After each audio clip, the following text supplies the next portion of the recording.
No, disagreement. I'm not. Okay, so you're not a socialist. No, I'm not a socialist. Okay, I'm a communist. That's why it says commie.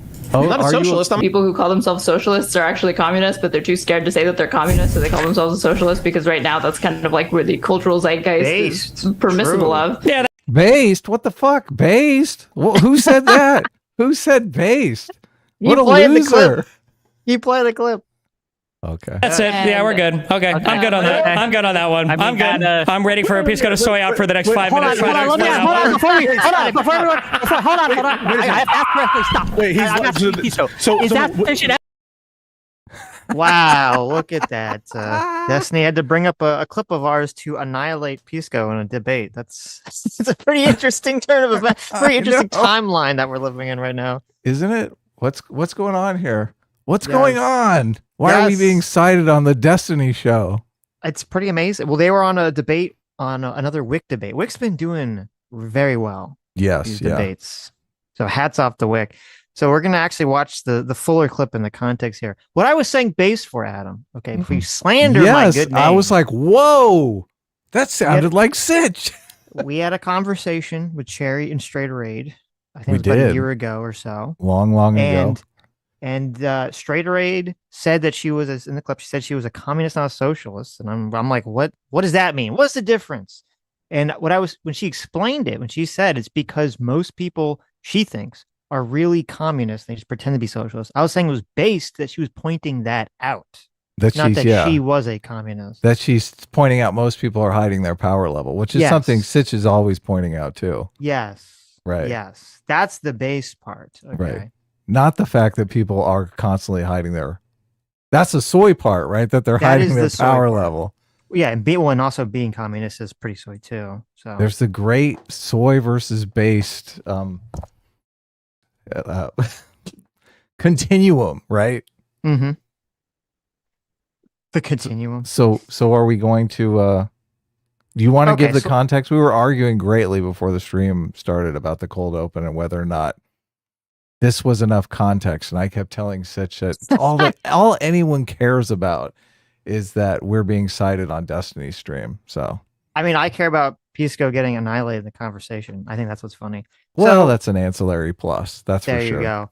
Okay, so let's back up here. We're going to watch the fuller context of this clip. And this is just a setup because we are going to probably watch this debate on Sunday. Oh my God. There's so much to cover. Yeah, this is such a hilarious debate. So this is just a little tasty morsel, a little teaser here about this debate. This is a debate where Destiny and Connor are basically attacking and shitting all over Pisco and Econo Boy for aligning themselves with or not taking seriously the socialist threat that is on the left.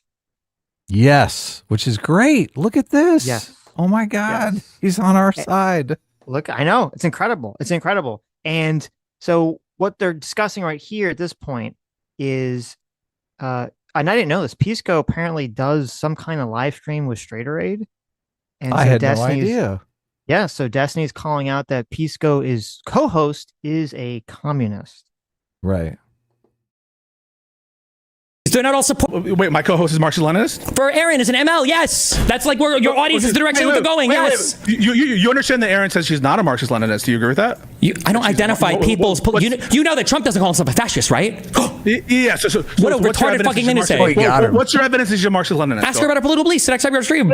You made an assertion, didn't you? Did you make an assertion? Because she would support the violent overthrow of the capital class and would say the only way to bring about class consciousness in a socialist revolution is through violence. What's your evidence of that? Prior conversations. What do you mean? What is your evidence of that? Prior conversations with the on stream. What did she say? What did she say? I don't have the fucking VOD offhand. Are you serious? You need me to have the VOD? You want me to have the exact fucking VOD right now? Tell me what you said, you bitch. Hey, bitch, tell me what you said. Hey, no, bitch. What did you say? You can just say it.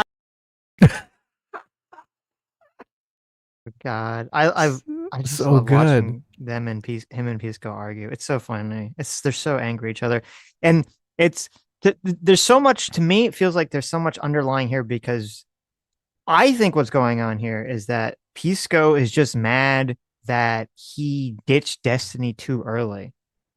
You know, once all the Sextony stuff came out, Pisco ditched Destiny, and now it looked like it was a mistake because nobody cares anymore. Apparently, it's totally fine what Destiny did. Everyone's like, just like they're all past it. And Pisco's, kicking himself like, oh my God, I jumped away from my meal ticket too quickly.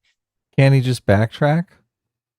I don't think Destiny will let him backtrack. Oh, really? Maybe he tried. Wow. Maybe he secretly tried to, and Destiny told him to fuck off. Oh, interesting. I wouldn't be surprised. Lots of drama here. Yes. Yes. Hold it. Wait. That is wait. If you're going to take things that she said as evidence that she's a Marxist-Leninist, then you're going to accept things that I asked. The whole point is to be subversive. No shit, they say no. What the fuck? Okay. Holy shit. So is it your position she openly says it or she doesn't say it? No, she advocates for the policies and positions that a Marxist-Leninist would, like the need for a vanguard party. I already said the fact that you need a violent overthrow of the capital class is like the classic hallmark position of a Marxist-Leninist. Okay. She never said that. All right. Ask her if you. Okay, then the next time you guys have a show, you should ask her. You should say, "Hey, do you think that the capitalists would willingly give up control of their property, or do you think you would need some kind of like violent revolution in order to take the property from them?" Okay, cool. Yeah, I will. And if you're right, I'll give you a W. But the thing is, the problem is if she is being subversive, all she'll have to do is lie to you.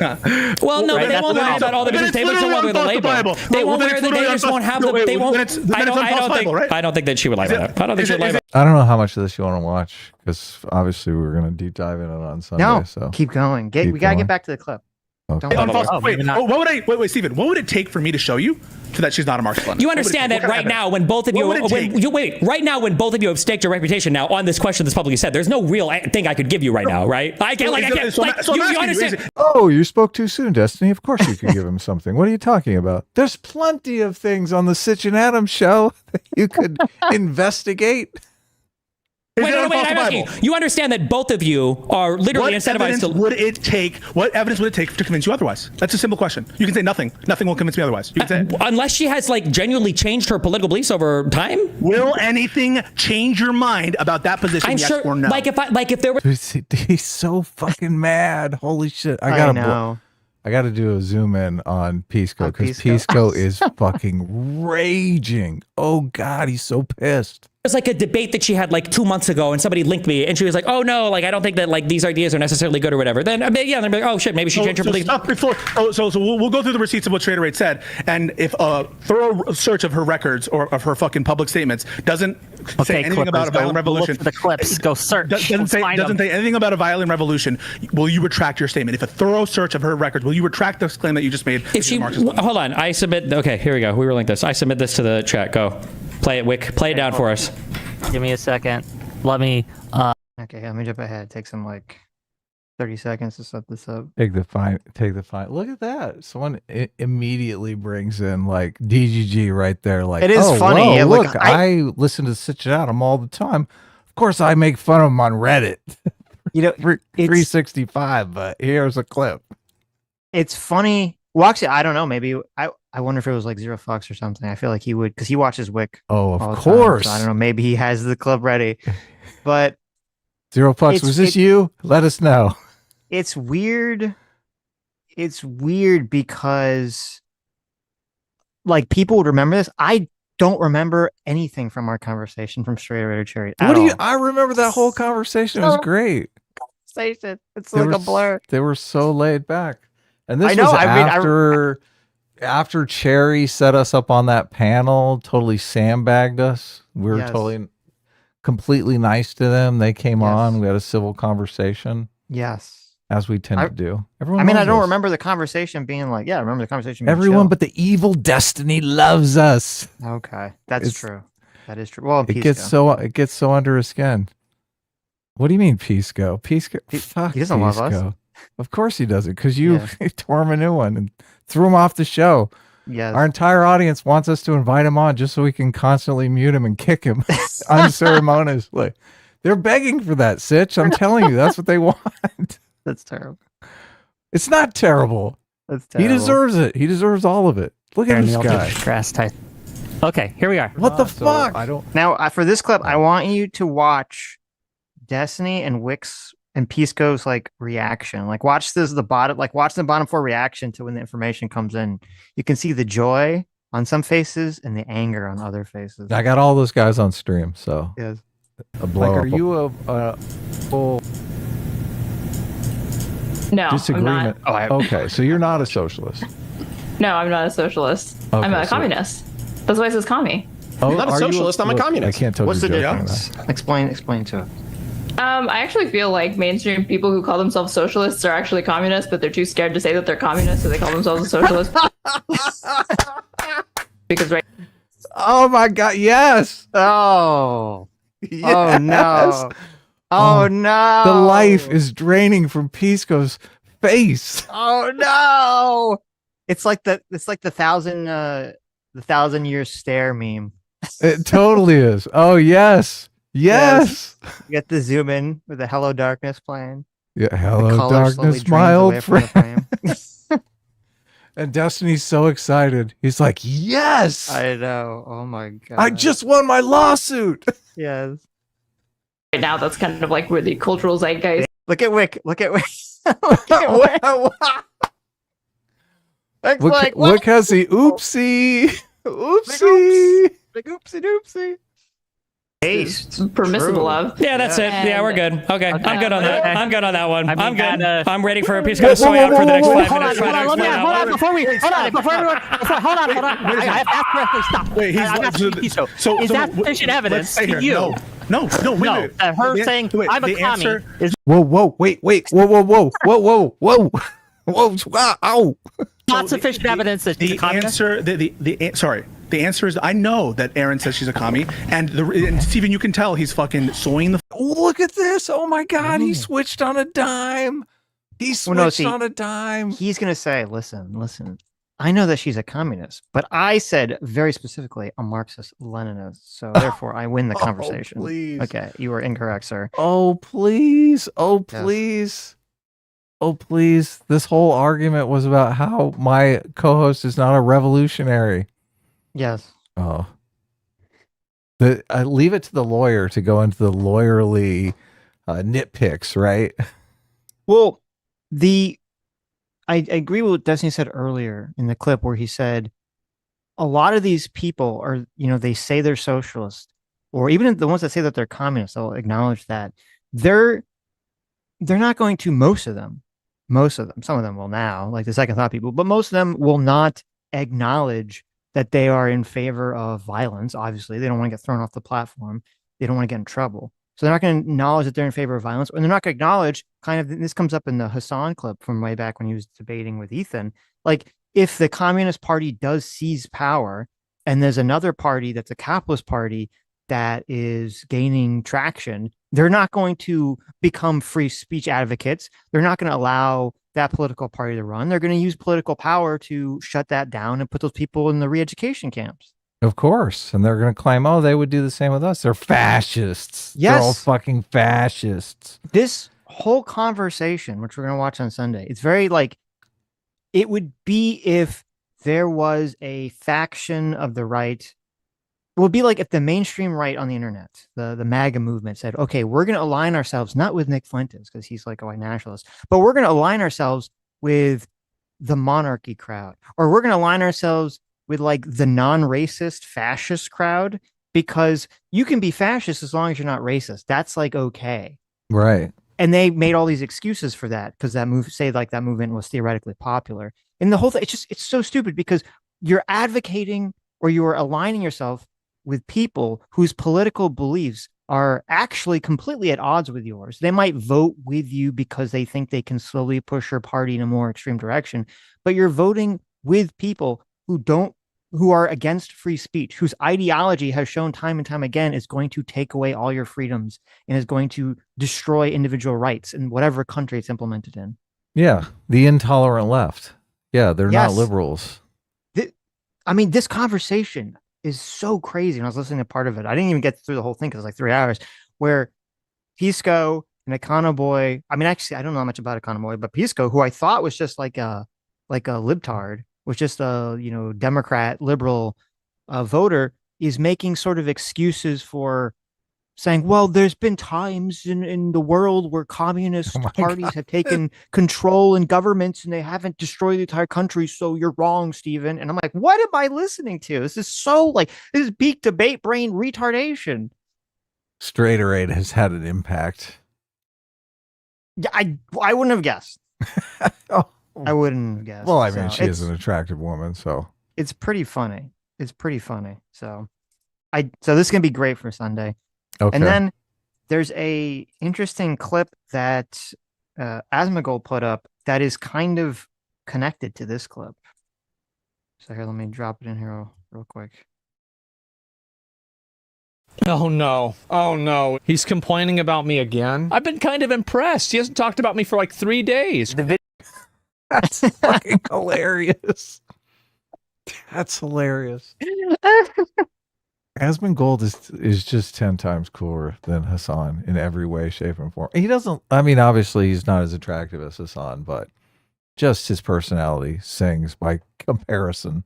Video game streamers, Asmongold. He also thinks Asmongold is better than Hasan as a content creator for young men. Crash out in 3. Terminal nature of the Hasan derangement syndrome. So just the context here, because you didn't explain it. This is a post that was on Pisco's Reddit that I guess got deleted. So I found an archived version of it where someone did a long post about how wrong Destiny and not so erudite and all these other people are for not wanting to align themselves with Hasan or attacking Hasan, saying that Hasan would be worse than Trump and all that, you know, conversation that's been going on. Pisco has a Reddit. Yes. Oh man, that's very Yes. sad. He has some kind of Reddit. Yeah. Okay, so people are criticizing the Hasan hate that's come out of all this. Yes. And Yeah. there's some, apparently I couldn't click it because it's been deleted, but there's some not so erudite clip where she was saying that Asmongold is better than Hasan. Or she preferred people to watch Asmongold than Hasan. Uh-oh. So that's what Hasan is like freaking out about here. One. Like, this is something that I have noticed as well. A lot of these like supposedly liberal content creators are shepherding their audience to find right-wing content creators like Asmongold to be more permissible and better overall than someone like myself. Have you ever thought the possibility that just maybe that's your fault? Computer display exhibit A and B. Notice how you feel safe in this community. Many people in here did not start off as like card-carrying Marxist-Leninists, okay? As a matter of fact, no one does. So I think that... Well, that's kind of telling. Yes, kind of. It's so, there's been so many times where Hasan has made this very clear. Yes. He is part of the radicalization pipeline where his goal is to sucker people in by being loosely aligned to the Democrats or the center left and then to radicalize them. And this was explicitly spelled out in his conversation with the Second Thought podcast, the pro October 7th podcast people, where they were praising him for doing this. And he said, yes, yes, yes, you're absolutely right. Yep. He's part of the radicalization pipeline. Yes. People are a lot more radical now. This is an unprecedented time to really get others on board. And you actually wrote about this, and it was a great video where you talked about, you know, someone has to do it. Oh, geez, guys, why does everybody think I'm a radical? Designed their entire worldview around like saying fuck Hasan, and Hasan is so scary. And that's the reason why you see so many go along with these insane narratives. It's not an insane narrative. You were talking about the re-education camps. Country with multiple parties, and one of the parties is a capitalist party. What would you do if that party started gaining momentum? The solution to that would always be education. Re-education? Re-education, certainly, yeah. We saw this. You said it. That's so funny. I haven't seen it, but I heard people talking about, supposedly there's some clip of like, and maybe it comes up in that debate that we'll watch, where Pisco is like arguing that Hasan didn't mean re-education camps in a bad way or something. Right. He meant him in the good way. Oh my It's God. just about education. It's so funny. He gets like completely stuck in the debate brain mode and just, because I can't imagine that Pisco would have been defending all this shit a year ago. But now that he's in this like debate with Destiny, he just totally goes in that like Jonathan Haidt defensive position. Right. That's interesting to me because obviously Pisco was taking Destiny's side in beating up on us. So it's kind of nice that Destiny has now turned to him and started beating on him. Isn't that hilarious? It couldn't happen to a nicer person. It is hilarious. I love it. I love it.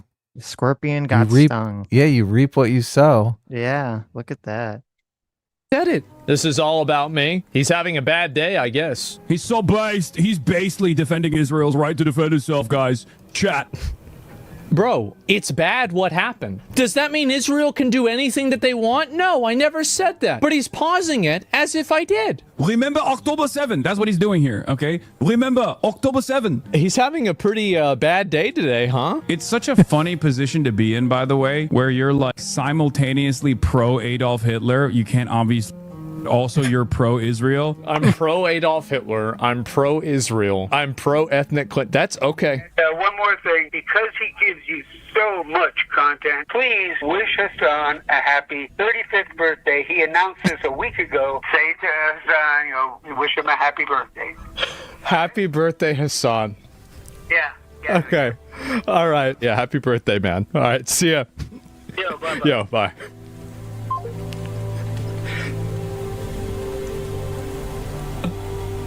Man. Oh, no. Oh. I see why Asmongold is so big. He really emotes with his face. He's got great facial expressions. Yes. Yeah. Yes. Jank does the same thing. They're pros at this. Yeah. Mm-hmm. Great stuff. Yeah, very entertaining. Hasan seems to be hanging on a thread these days, right? He is getting more and more unhinged because, I mean, he's still a huge streamer. He's still a massive but second streamer. place is getting to him. It's getting under his skin. He's crashing out. Yes. Yes. He doesn't like being in second place. Right. And it makes him even more unlikable. Right. Right. Look at this. Chat G McSwag in the chat said, Destiny is objectively the good guy in this debate. It's incredibly frustrating. He's making arguments very similar to Sitch's, yet doesn't understand Sitch's position. Yeah, I know. Isn't that incredible? Well, when all you do is read your subreddit, whose whole goal is to mischaracterize all of our positions 24/7, 365. Of course, you're just going to fall for the gaslighting of your fucking audience. It's kind of sad. Listen, and I understand this because this kind of happened to me. Oh, people do this to us all the time. Are you kidding me? They come in and try to say, "Oh, this guy said this about you," or this. 100%. 100%. Yeah, but I was going to say something. We don't fall for it though.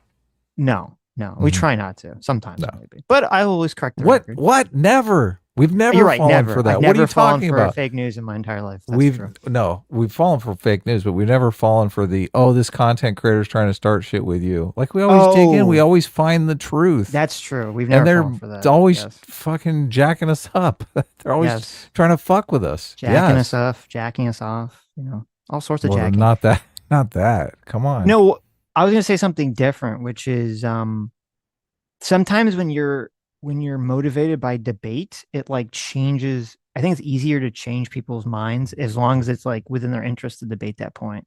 Like once they've staked the position, sometimes they'll make it easier to like sway some of their other positions if it's in efforts to defend the position they've staked out. I think that might be what's going on a little bit with Destiny and the Hasan stuff. Explain that a little bit more. What do you mean by that? Because I feel like in the past, both of us, and part of what Destiny's community would attack us for is that both of us would talk about how, yeah, it's fine that you guys don't like Trump, but you also, so much of what's going on right now is that there is this problem with the socialist movement on the left and the fact that it is not aligned with democracy or liberalism, and it does want to take over everything, and you have to be constantly aware of this and, beat that back. And I felt like in a lot of the conversations in the past and from Destiny's community, it would be sort of this dismissing of that threat. And yet now, I don't know, maybe he changed his mind or maybe something else has happened, but now suddenly it's like that seems to be completely he's like echoing all these points that we made a year ago. Yeah. Yeah. The threat is more tangible now. Yes. Well, it's because of the backlash from Trump, obviously, and the Madani. What is his name? The guy from New York, the commie in New York. Oh, Zoran Mondani. Yeah. Mondani. Yes. Zoran. Yes.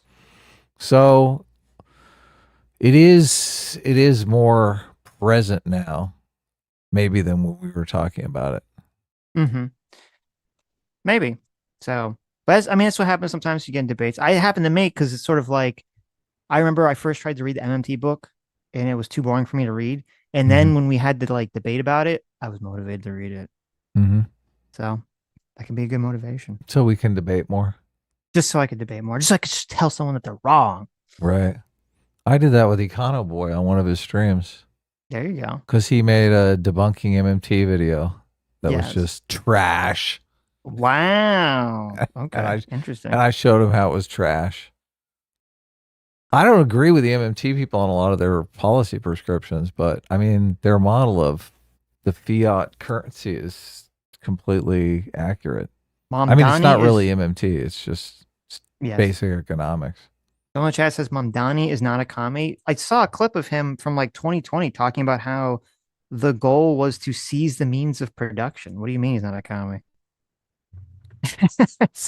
Like, I know now he's kind of trying to soften some of his power level a bit because he's actually, trying to win an election. But he has said some incredibly radical things in 2020 that he's been trying to hide. So. Yeah, I listened to the whole debate and there's lots to talk about. Definitely lots to talk about. They never really articulate what they think socialism is clearly enough for my satisfaction. So it did make me think a lot about how to better articulate what the conflict really is. Right. Yeah. Here's Zoran. Here's an X post. Zoran literally quotes Marx saying, each according to their need, each according to their ability. Here's a post from 2020 where he says, what kind of mayor does New York City need right now? And then he posted a post of someone that says, Comrade Arya Ranjanrud, age 21, new mayor of, I can't even say the name of the country. She'll be the youngest mayor of the city in the world. Here she leads a detachment of red volunteers, hashtag left alternative, hashtag communist. And you see her in kind of like a very communist-ass looking garb. So I don't know if you're going to say that he's not a communist. What does it take at that point if you're not a communist? What does it take? I wonder. Yeah. Critically Chibi, thanks so much for the 20 Canadian. Says, good day, my fellow Mongos and retards. Heading across the border this weekend for some hiking in the Mount Baker area. Just curious if y'all get any August long weekend coming up in the land of the free. P.S. Destiny is la mega cringe. There we go. There's going to be, I don't know if you mean by August long weekend. There's going to be, I don't remember off the top of my head. There's going to be some weekends in either August or September or October that I'm not going to be here for one of the Sunday streams. I don't remember which one, but we'll let you know in advance, obviously. Cool. Caleb for $5 says, cool. I mean, that's terrible. What are you talking about? There you go. How dare you abandon us? I wish I could just take a day off when I had something to do. I know. That's what everyone said when I had to take a day off. Look, shit happens. We tried to make it up to you last Sunday when we did a 12-hour stream. So, I mean, we're still looking out for you guys, right? Right. We make it up to you. We do sometimes. Yes. Look at this. J-Mac coming in with the 50 gifted memberships. Thank you so much, J-Mac, for the 50 gifted members. Welcome, new members. Thank you. So, Mala on X has just sent me a message saying that Pisco's girlfriend is known as her online name is Silly Serious. She used to be a Destiny Orbiter, is very deep into feminism and socialism. The Australian versions, which are like 2X, and I think that's what made Pisco more sympathetic to it. Oh my God. It's always a woman, man. It's always the same, Adam. Why is it always the same? The iDubbbz Am I the only person that's resisted a woman's child? Okay. Sammy comes in here and she's like, Sitch, you should be Trump. You should be pro-Trump. I'm pro-Trump. And I'm like, no, we could go out. I will be in a loving, committed relationship, but I will not change my political opinions. I think you've gotten more left wing. Isn't that hard? Why is it so hard, guys? And for girls, it happens to girls too. Like someone goes out with someone, their significant other is like more radical than them, and they pull them that direction. Why does it always happen? I don't know. Terrible. They get them by the heartstrings. Oh my God. They tear those heartstrings out and start working them like a puppet. That's right. Listen, I should, and I've told Sam this. I need to like hide. Well, I shouldn't hide. I should tell her. I don't want to get any Epstein accusations. I need to have like a microphone, like on the couch, because so when me you're and having Sam, sex, no, me and you pervert. Me and Sam will have like a 2-hour long political debate. And I'm like, this is such good content. We're wasting this good content. This needs to be on the internet somewhere. isn't it sad to think of life like that? No, it's not sad. Okay, it's not sad, Adam. The people want to hear it. People like these. They're interesting conversations. They do. Yeah. Look, I've had lots of interesting. I always talked on the phone back when the phone was a thing with many friends. We would talk for hours and hours and hours. And I always muse at how interesting it is that, I mean, that's basically what I'm doing now. Right. Yeah. No, Caleb for $5 says Pisco just dropped a video of him debating Destiny from last night. That's more substantive, by the way. Consider watching that. What is it? Wait, they had another debate? Is that what you're saying? Another debate on top of this one? Well, I'll see. I'll check it out. Because I don't know if we can do both on Sunday. That debate, the WIC debate, is so it's so delicious. Yeah. I love what they're arguing over. Yes. It's fascinating to me because they never really dig into the technical details of the situation. And why don't they do that? Matt in the chat says, stay on it, Sammy. You'll win one day. She keeps saying that. She keeps saying it. She's like, I'm going to change you. I'm going to fix you. The Justice 35, thanks so much for $20. Says surprise got uploaded to YouTube. Usually a pounding this bad would be a Pornhub exclusive. That's funny. Oh, that's good. God, that's terrible. good. That's terrible. Sodos for $5 says, come on, Sitch. That's one of the streams where we shipped you. Chat had your whole life plan with Cherry planned out, number of kids and all that. How could you forget? Maybe I intentionally pushed that out of my mind. That's why I forgot. Was it? Maybe. It wasn't one of the memorable ones. I don't know. There were two girls, actually, I guess 3 girls, and one of them you ended up with. That came on that everyone was really trying to get you to make the move on. I only have eyes for one girl. Okay. So that's why I blocked out all these other streams. I only have eyes for Sammy. No one else. I wish I could remember. Chat, what were their names? I think both of them were Jewish too. One of them was Israeli. One of them was literally Israeli. So don't help Adam with this. He doesn't need to know this information. No, we all need to know. No. One of them, Anna Kasparian mentioned on our 300 show or 200 show. Stop. Cameraman 502 for $2 says, anyone hear your Curb Your Enthusiasm music playing? Yeah, exactly. Of course. Yes. Exactly. Noel Screaming to the Void for $5 says, Destiny telling you what morality to have always completely immoral and amoral may cause whiplash that could power all of California's windmills. Well, that's good. We need power. Terrible. Oh, aristocracy. That's it. Yeah. Aristocracy. Who could forget? Oh, my God. Who could forget the aristocracy stream? Libertarian Sasquatch for 14 months says, I hate the LARPing. None of these people will last 10 minutes in a true communist state. They just want authoritarianism for people they don't like. True. Yes. Ace for $5 says, Lasia Miller is embracing. Yeah, I gotta check out that video. The ugly, unhappy feminist stereotype by connecting the American eagle to Trump and the Gaza famine. Her bid is react good. Or her vid is react good. Maybe we'll watch it here. Yeah, I saw Ace sent me a link to the video and I just haven't had time to watch it. So yeah. Stuck for $5 says, I'm surprised, Sitch, that you didn't realize that Pisco is specifically the Democrat Party's defense attorney. I can't tell if you're joking or not. I can believe he it. did go on Kyle and Crystal as their attorney, right? Speaking of, to talk about something. Nux for $5 says Breaking Point's use Pisco as any type of expert Breaking Point using Pisco as any type of expert. I'm glad I stopped to watch it. Yeah, it's hilarious. By the way, Crystal seems to be on the wrong side of the Sweeney issue. I did watch. Yes, really, really. Oh no, she had a debate with the more libertarian woman on their show, whose name escapes me at the moment. It was kind of boring. They didn't get super heated about it or really into it. But yes, Crystal does believe that the Sweeney thing is some kind of white nationalist dog whistle. But really, you're right. Is it dog whistling if you're just doing it to trigger the libs, but you don't really care about you're not doing it because you don't actually want a white ethno state, but you know that acting like you do will trigger the libs.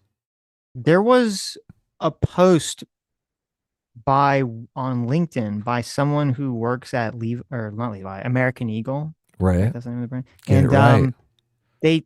They sort of is weird because they kind of said that they had this conversation with Sydney Sweeney about like, I just want to call her Sweeney Todd for some reason, but with female Sweeney Todd about like how far do you want to push it, sort of implying that there was some like maybe some ethnicity component of like causing controversy, but then also if you kept reading it, it kind of sounded like they were just spitballing ideas on the fly live, and someone just kind of came up with this, idea to be funny. So I think it was entirely innocent. They thought maybe some people are going to get controversial about it. Obviously, American Eagle does not support fucking white nationalism, and it's totally retarded for people to even think that or to claim that whatsoever. Okay.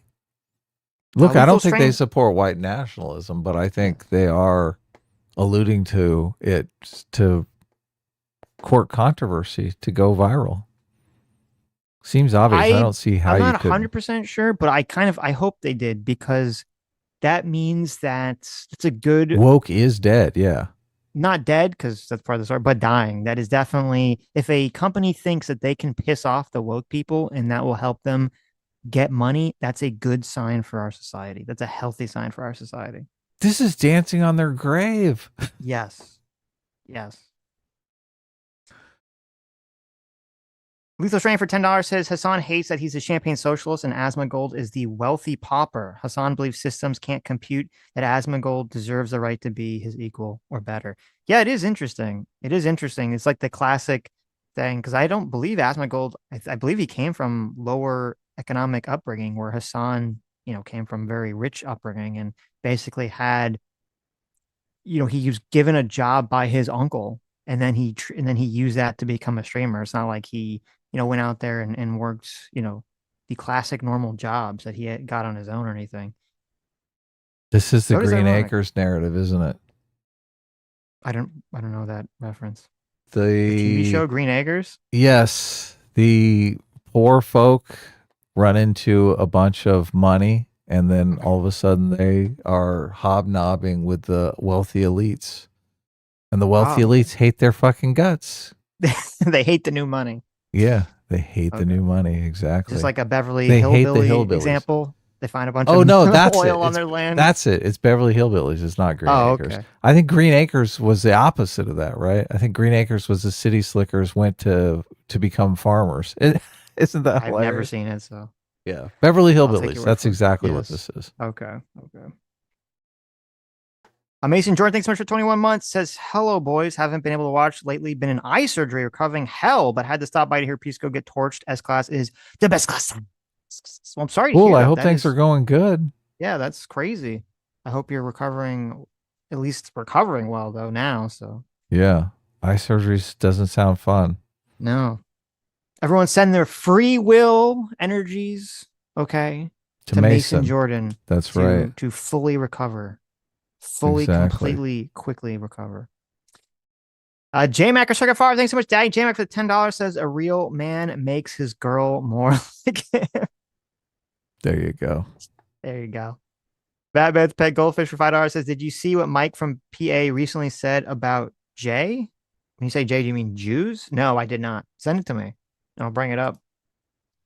Jean-Luc Retard, that's pretty funny, for $10 says, I thought Destiny said he was going to stop sharing videos of him pounding out groupies. I also thought he said he was going to stop sharing clips of us because he got very triggered, so it's kind of funny. Caleb for $10 says, you guys seem to like Anna. We do, of course. Anna, friend of the show. Breaking Points and Shoe. Then they are just as nefarious as the deprogram guys. In my opinion, Israel-Palestine purity testing is the infiltration point for radical revolutionary cringe. Well, here, let me say why I don't agree with that. Well, first of all, I don't know enough about Breaking Points. Okay, well, hold on. Let me back a second. Anna, Breaking Points, and Shu are not like Deprogram. And I actually think it's kind of ludicrous to compare them because the Deprogram guys, very specifically and openly, though they did delete the VOD because they got in trouble, were in favor of October 7th. They were 100% in favor of it. They called it base and awesome, and they were laughing about it. And they said that there was no innocent people in there, even babies, that they're settlers. That's where Hasan got the baby settlers argument and all that other stuff. So I don't know. I'm assuming that Crystal is not in favor of October 7th. I know with 100% certainty that Anna and Shu were not in favor of October 7th. I know I've heard Anna say repeatedly that the violence against civilians, Israeli civilians, October 7th was completely horrific and just like this a disgusting thing. And she has criticized people that don't take a strong stance against that. So I do not Anna justified. Most Yes. importantly, yes. Yes. So I do not think it is fair at all to compare Anna to the deprogram guys, Anna and Shu to the deprogram guys at all. Yes. Suck for 2 hours says, I mean, I'm joking, but also I'm not. That was about Pisco being the Democrat lawyer. Follow me, go for $5 says, you guys set Pisco on this path when you made him own the scorpion role. There you go. There you go. I whispered in his ear and it stuck. He's been cursed now forever. I don't think Anna is in favor of revolutionary tearing down the system either. I mean, she wants to make things work within the democratic framework, within elections and democracy and all those good things. Pretty sure she was on the same boat, but she never can be quite sure. Maybe she does want to tear it all down. Yes. We better let Shu speak for herself on that one. I don't know about Kyle. I think Kyle might want to tear it all down. Kyle's technically not on Breaking Points, right? I don't know about Crystal either, really, if they're for the revolutionary politics or they just want to see more progressives in the Democratic Party. So, sorry, there was a little more to say on Caleb. Right. Lonesome for $10. Thanks so much. Says Pisco should have known better. He was in a stream with good logic and briefed a bit about his background and said his family left Peru because of the Shining Path Maoist group around the 90s. Oh my God. Yes, he should know better. What the fuck? How is it possible your family literally leaves the country and you're still like, whatever? Wait, is he a first generation immigrant? How old, or is he really young? How old is he? He must have disowned all his family because they voted for Trump.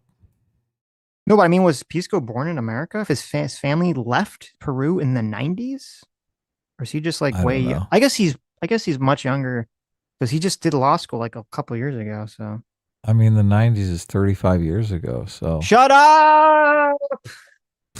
I mean, it could be. I'm dying. Why are you making me feel so old? He could have been a kid. Okay, maybe. Boba Peck for 36 months says, woo, 36. Isn't it ironic how the biggest socialist on the internet is obsessed with his place in the hierarchy? This class is the best class. It is ironic. It is great. But it's expected because that always was what happens with these commies. We should read that member chat too from the other day that's in our DMs. Oh, yes. Because I think it's a 36 month and it is a thank you so much, Mike freedom. Hasanj. Yes, your membership came in right, like literally right as the stream. Yeah. Yes. 36 months. Look at that. 36 months of discipline equals freedom. Says, behold my milestone. Behold. Adam, sing the We're Closer Than Brothers song from Yu-Gi-Oh! I don't know that song. I don't even know that song. Yeah, I don't even know the song. And yeah, Adam was right. I was totally right. Slammed by the Pokemon rap. You fuckers. Yep. The Pokemon rap got us. Oh. It did. Terrible. At least they're doing revenue sharing with us, but who knows how much of the revenue they're taking. Yes. We're doing absolutely nothing. RBGH fan, thanks so much for the $20. Says, glad to hear you are against communism. That's good. But, oh no! Oh no! Don't say but. But isn't a person's labor a fundamental private property right and fiat currency manipulation via printing and interest rates that labor is pegged to a bit communist, not free market? What? I mean, this is the problem. This is a problem I was having because they're not really having a conversation about property rights in that debate. And that really is the demarcation between the communist socialist ethos and the free market democratic libertarian liberal ethos, and somewhat libertarian as well. So I would say, I'm trying to interpret the super chat here. If somebody goes out and they buy materials and they buy the machinery or the tools that they require and they build something, okay, that's like legal. You know, you can't build a bomb or something. If you do that, then I'd say, yes, that is your private property. You went out there and your labor created something, right? If you buy land and you till the fields and you grow crops, then yes, those crops are your private property. Yes.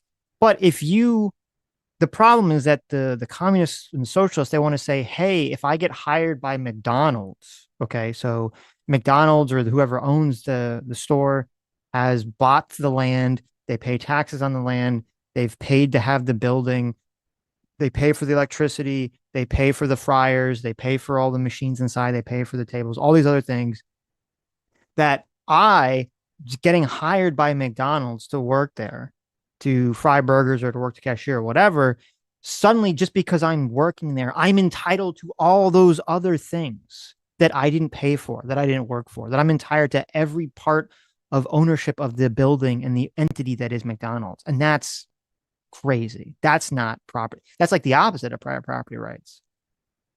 So you could say, yes, your personal labor in terms of like who you decide to work for, yes, that is your private property rights. But just because you work a job doesn't mean you're entitled to every part of the ownership of whatever job you're working. For me, the spectrum is from collective ownership of everything to no collective ownership at all. It's just only private property. And I think society's best thought of as your money, my money, and our money. And that's how you get progressive taxation. Progressive taxation is you contributing some of your money to become our money, that we have a political process on how we're going to allocate those resources, those shared resources. Mm-hmm. So when we can look, and they even in the conversation start talking about healthcare and stuff like that. And I am fully in favor of a public option. I am not in favor of single payer, because single payer basically makes it says all healthcare will be collectively owned. There will be no private ownership in the healthcare system of private businesses or private resources, right? And right. I don't, if the government, this is the best way. If the government wants to compete with the private sector and can beat the private sector, can compete better than the private sector, then let them do it. But just the idea that only the private sector can do it or only the public sector can do it, I think that's the problem. There are certain things that the public sector can do better and certain things that the private sector can do better. Even when you're talking about something like security, which is fully in the public sector. I'm getting them mixed up. Mm-hmm. Fully in the government sector, because of the thing called the monopoly on violence that we want the government to be fully in charge of. We don't want different militias all around us competing for business, because they obviously can do nasty things and make everyone's lives miserable. We still have private security companies. It's still not 100% government controlled, right? Right. Well, yeah, I agree with everything you're saying. And on the fiat currency thing, that doesn't even make sense that you'd say fiat currency is communist, because the whole goal of communism is to have no currency whatsoever, to have a moneyless society. Yeah. Central banking is the same as the justice system. We don't have competing justice systems. We can't have competing central banks. Well, I think it's a libertarian pipe dream from like very libertarian people, that there's this idea, some of them have, that there's going to be a magical future where everyone uses crypto and all of the currencies are entirely like market driven and not controlled by governments. I think that's completely a fantasy. you do need to have some unit of value, of some currency that is controlled by some central authority. And if it's the government, and the government is trying to mess with interest rates for the sake of balancing price stability and, you know, keeping people employed, that's like the best you can hope for. There's going to have to always be some sort of mechanism, there's going to have to be some sort of mechanism that's always trying to balance things. I do not buy into this concept that the market is some sort of magical entity that will always balance itself. That's not the way it ever goes. What happens is that one organization, whoever has the power, will use that power to accumulate more and more and more and more and more and more power. And so that party needs to be responsible to people, and the government is responsible to people via voting. So I would not prefer to have some private company control all the currency. That seems like a huge mistake to me for a multitude of reasons. Well, they have private currencies. Obviously, different companies. Stocks are kind of a private currency. Also, companies sell bonds, which is a private currency. So, well, no. None of those things are currencies. They are assets. Yeah. And that extinct. Right. That is an important distinction. Obviously, they are. Yeah.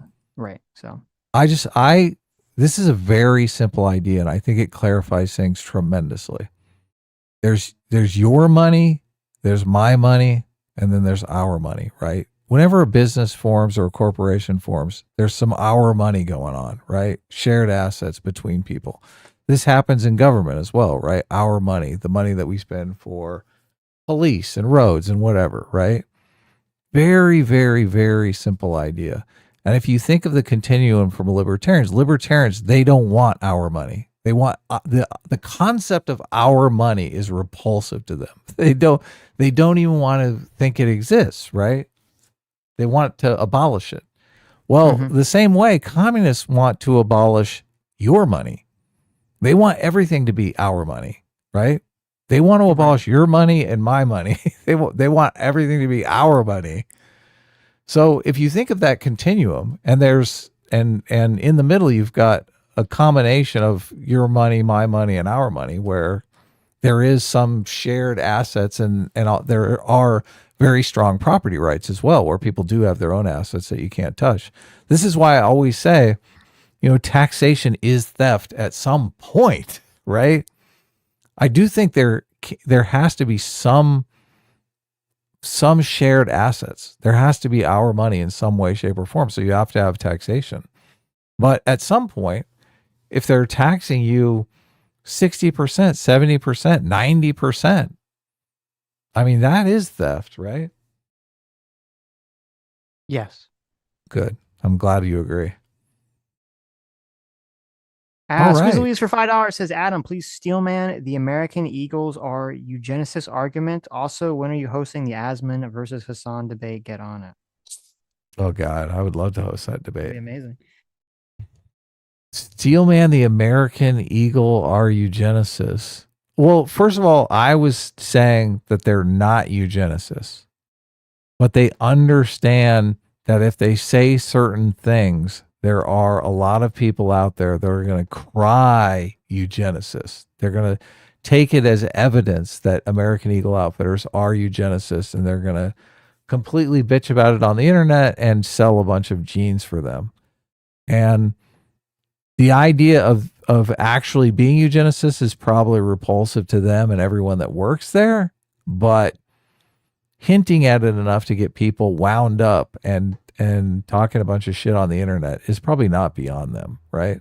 Yeah. And that concept, I mean, it's not really, my understanding of a dog whistle is the person is actually legitimately trying to round up some Nazis to join their cause, right? They're whistling for the dogs. This is a completely different concept. I don't know what you'd call it. It's like the pretend dog whistle. Right. It's the viral marketing dog whistle. I really don't think it is. I really think it's, as I said, this concept of saying someone has good genes before a few years ago had nothing to do with racism. You'd say someone who was attractive or smart, you'd be like, oh, that person's got good genes. because they're attractive, they're smart, they inherited this from their parents. Mm-hmm. And then someone was like, "Oh, well, let's do a joke because it's like genes and genes." Like that ad could have existed in the mid 2000s, and no one would have perceived it as like a racist thing whatsoever. Well, some people would have, but like the broader public, like it would have been just a drop in the bucket for these weirdos that would have thought it was like some sort of white nationalist thing. So Is he? Oh, it's okay to be white. Is that a dog whistle? no. No, it's one of those things where it's not a dog whistle. There's nothing wrong with the statement, but then the actual white nationalists would co-opt it or also use it themselves. It's kind of like the crisis king thing. It's like on its own, not necessarily a bad thing, but there's a lot of bad people that would use it for their own purposes. So just when you talk about it, you just have to be specific about what you're talking about. Right.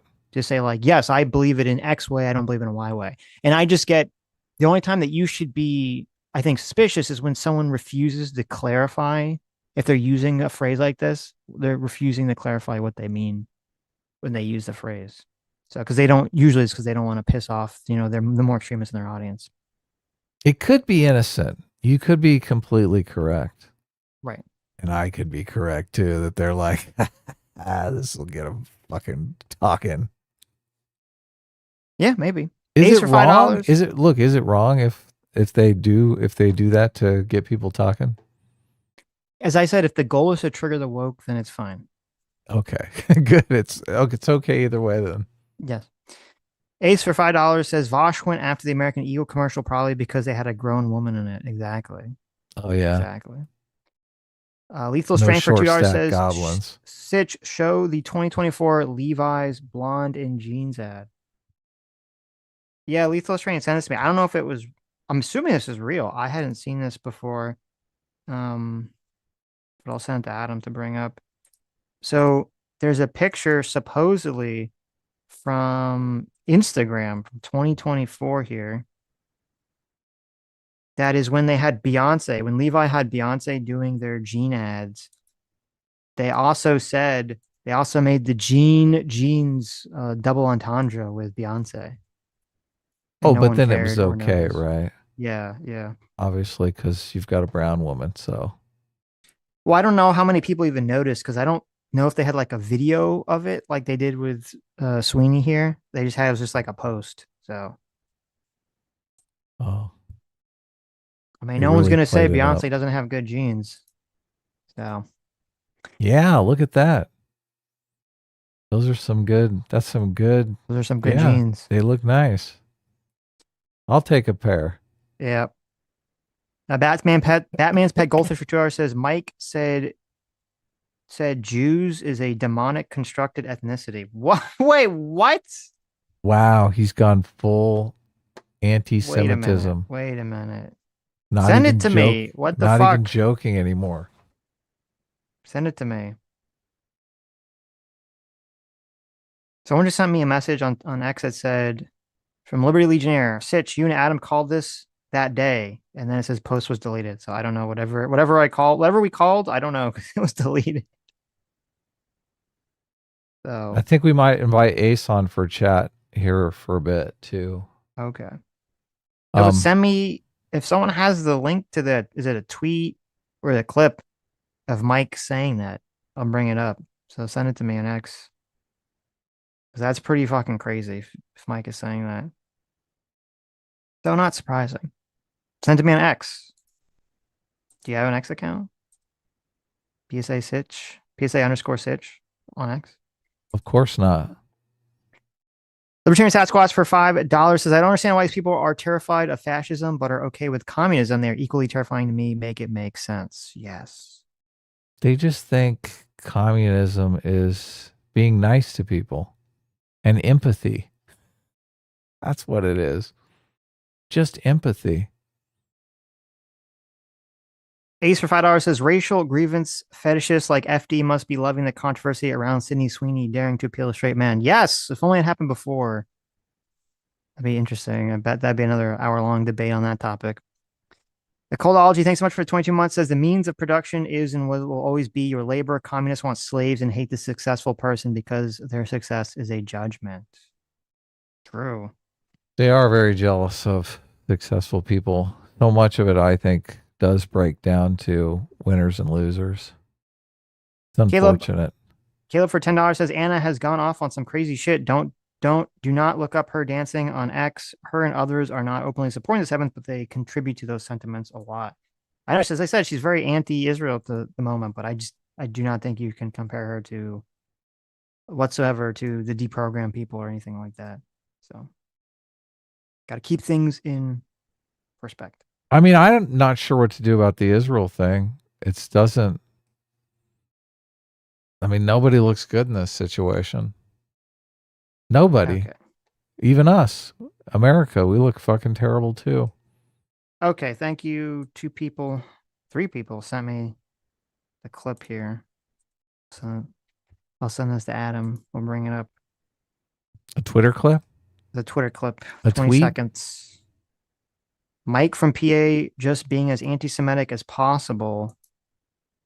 Jew is not an ethnicity. It's a demonic ethnicity wholly invented. What? That's interesting. Wholly Why does anyone invented? watch Mike from PA? He says the dumbest shit and he looks so gross. Like, he just looks dirty all the time and greasy. Yeah. I'm just saying, like, I don't get the appeal. I do not get the appeal whatsoever. That's pretty funny. Yeah. It's pretty funny here. Just calling anyone greasy is like... It's true. In more ways than one. All right, ready? Yes. 21 seconds. 3, 2, 1, go. Between Arab and Jew. In the days that followed That's that, crazy. the blessed Jew is not a fucking ethnic. It is a Jewish is not an ethnicity. This constructed ethnicity, this demonic ethnicity, wholly invented. Between Arab and Jew. What? Okay. What the fuck? How's he not banned from Twitter? From Twitch for that statement? If you Because he's a commie. If you called all black people demonic, would you not be banned for saying If you that? said that it wasn't an ethnicity. It's a fake ethnicity. Like, if you had if Mike from PA promoted the white Yakubian theory, okay, we have reverse Yakub, that the black people were constructed by the evil white Yakub to cause devastation to the world, right? If Mike from PA promoted that and said that they're a demonic ethnicity, I think he would get banned. But you can call Jews that. That's okay. Demonic. They're really going all in. Yes. What does it even mean? Like, it's a constructed ethnicity. What does that even mean? Yeah, I have no idea. Okay, interesting. I have no idea what he means. Okay. Interesting. No, well, go ahead. hopefully Theorize. some backlash Speculate. there. But I was gonna say, because some people say, like, oh, it's religion is true. There was a lot of since Jews existed for thousands of years, and there was a lot of like marriage not outside of the Jewish people. I think that's why when they do like DNA tests, they can say like, oh, you're like an Ashkenazi Jew or you're a Sephardic Jew or whatever. So I think that's why people say it's an ethnicity. What is ethnicity is not a great word, because a lot of people think of a race as an ethnicity, but it's really much more. Right. Like French is a ethnicity, right? It can't. No, I'm saying. But it doesn't French matter. is French a race? No, French is ethnic group. Or Yeah. whatever the actual name is, just like the Brits are. So The French? yeah, French, the Brits, the Germans. Yeah, they're all ethnic groups. But as I said, I believe Jews are Russian. There's a couple of Jews. There's not just one Jewish ethnic group. There's like the Ashkenazis, the Sephardics, I don't know, whatever though. There's another third one. So I don't like to think African American is a different ethnicity than European American. That's why I want. Well, it just to be is. What do you American. mean? That's what ethnicity means. That's what I was saying. Ethnicity is different than race. It is different, yes. But usually, like as I'm saying, like you would say British people and French people are both white, so they're the same race, but they are different ethnicity. There's like a different lineage ethnically. Anyways, so apparently Mike from PA did get banned on Twitch. Well, there you go. I stand corrected. How do we know for how long he got banned? Was it like a weekend ban? Was it a permanent ban? How long was the ban? Because that is pretty crazy. It's temporary. Okay, so it says it's temporary. Not surprising though. Temporary. Yes. What's this? Discord, Twitter, YouTube. Let's not go crazy calling the French white here. It's pretty funny. Are they not white? I'm sure there's plenty of black people that are French now because of immigration and whatnot, right? Sure. I mean, you always see black people that are English in movies and stuff. Yeah. You can have people that are not of, the French origin become French if they immigrate to France and they assimilate and do all that stuff, adopt the culture. Yeah, then I think you can call them French, of course. They join that ethnicity. Yes. I don't know if you'd say they join the ethnicity, but race. It gets complicated. Okay. Unmolested by race. Right. By ideas of racial purity. It's great.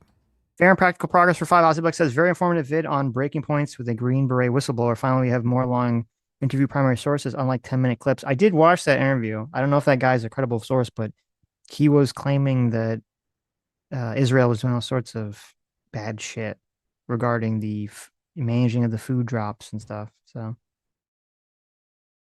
yeah, there's some serious bad shit going on. Mr. Dolphin for 35 months says, urinate his pants co. Is that a Pisco? Oh, Pisco. Yes. Squeeze her in this economy for $5 says, Judaism, one of the oldest religions on earth, is a Western psyop. Mike from PA. Yeah, it's kind of a retarded position. The socialism brain rot there. Joe the Make for $5 says, Econoboy wants to decommodify housing and private property, but wants to do it through democratic means, i.e. the, quote, I'm not an authoritarian defense. So I know a lot of them do say that. My problem, and I think, and I don't know if Destiny says this in the debate, my problem with that whole position is, are those people, if a communist gets in the power in America and says they're going to do all the things that they want them to do, end private property, decommodify housing, but they're going to do it through force, are all these people like Econoboy going to stand up and say, oh, we need to fight this, we need to push back against this? I'm in favor of all the things this person is doing, but I just don't like that they're doing it by force. Are they actually going to have that position? You're going to have to do it by force. That's insane. Nobody's going to give up their private property. Because I'm skeptical. He also wants to decommodify labor. The fuck is that? Yes. It's dumb. It's dumb. So I they think keep saying that over and over again. So I'm skeptical.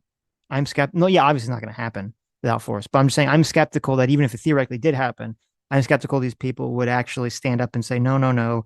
The democratic process is more important than whatever the end goal is that I want. I'm telling you, the only one who wants to decommodify labor is the one that makes next to nothing and is the total bottom of the food chain in every institution. Of course they want to decommodify labor. Ryan for $5 says, Mike from PA was temporarily banned soon after Asmongold threatened to use his audience to contact the advertisers on Twitch with that clip. Wow. That's funny. Nicholas Shane for $5 says, Mike did get it banned for 2 days. Look at that, 2 days. Asmongold told his community to send the clip to the Twitch advertisers. Wow. Well, there it is. Asmongold not playing around. Yes.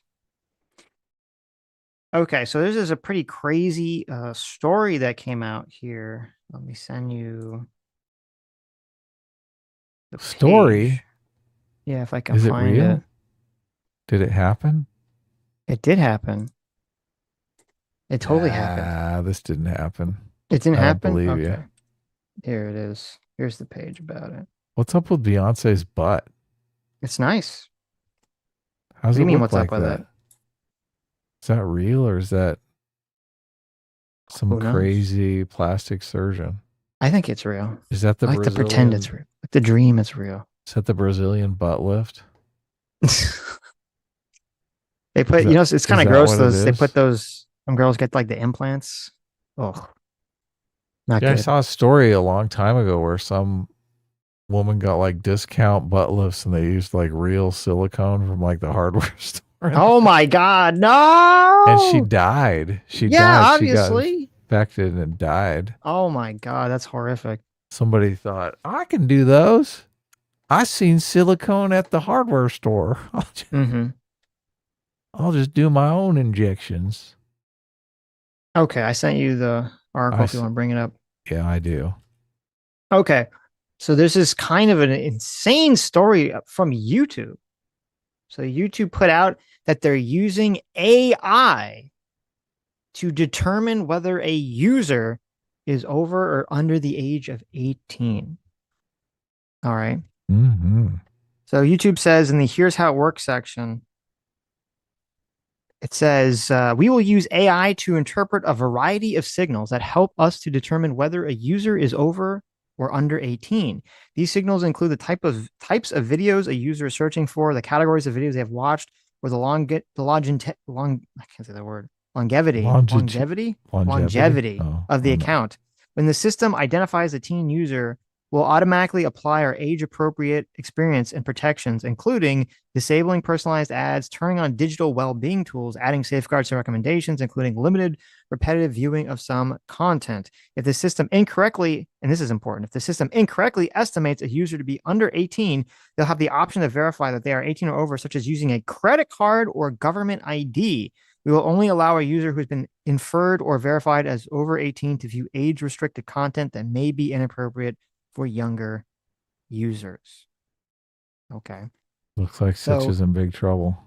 That's true. So this is right on the heels of all this. And this is why this is kind of crazy. There's all sorts of like weird shit going on right now. We have this Australian feminist organization called Collective Shout that apparently is claiming that they're the ones that bullied payment processors into dropping or getting Steam and other video game websites to not sell specific, not safe for work video games from their feminist position and their feminist ideal. They're claiming that they did that. You have in UK, the Online Safety Act, which is this kind of insane act where they're trying to say, oh, we're trying to protect kids from seeing like porn and bad things.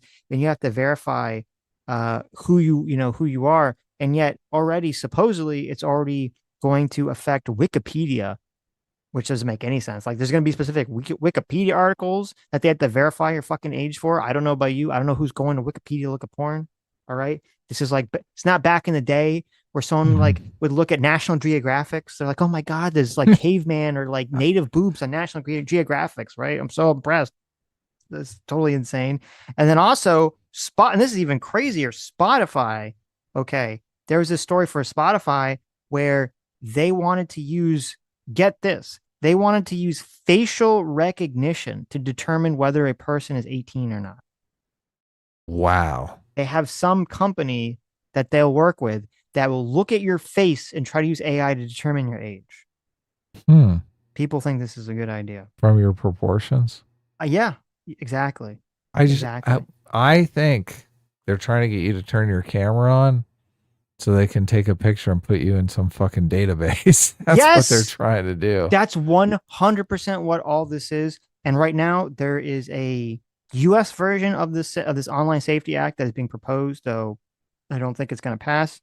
And there's also a law that hopefully will pass. There's a law that's been sitting around, not gaining traction until recently, which would make it illegal for payment processors and banks to debank someone or to pressure companies into not doing business, or telling companies they won't do business with them unless they get rid of certain material, if that material is legal, as it should be. So there's actually, that law is being conceived of or is sitting in Congress right now. So maybe that will actually pass, which would be great. But you're 100% right. And here's what I think is important about this story with AI, with YouTube using AI. the reason for all this, okay, is not to protect the children. I don't believe this for a fucking second. And you shouldn't believe either. Why do you think YouTube really cares? The organization of YouTube is like, oh no, what if a child watches some video that is Some not age restricted content? Oh my God. Some naked yoga? Everyone some searches naked yoga. video, right, or whatever. You know, they don't give a fuck. They don't care about this. No, that's not the point. The point of all this is all about training AI algorithms. Okay. You're 100% correct, Adam. That's the entire point of all this. This is all they want to get as much information as humanly possible into an algorithm, into a database about who is watching what content. And this is the beginning. This is the slow rollout. The end goal of this is going to be that every single person, when they use YouTube or they use Google, they want to know exactly who you are.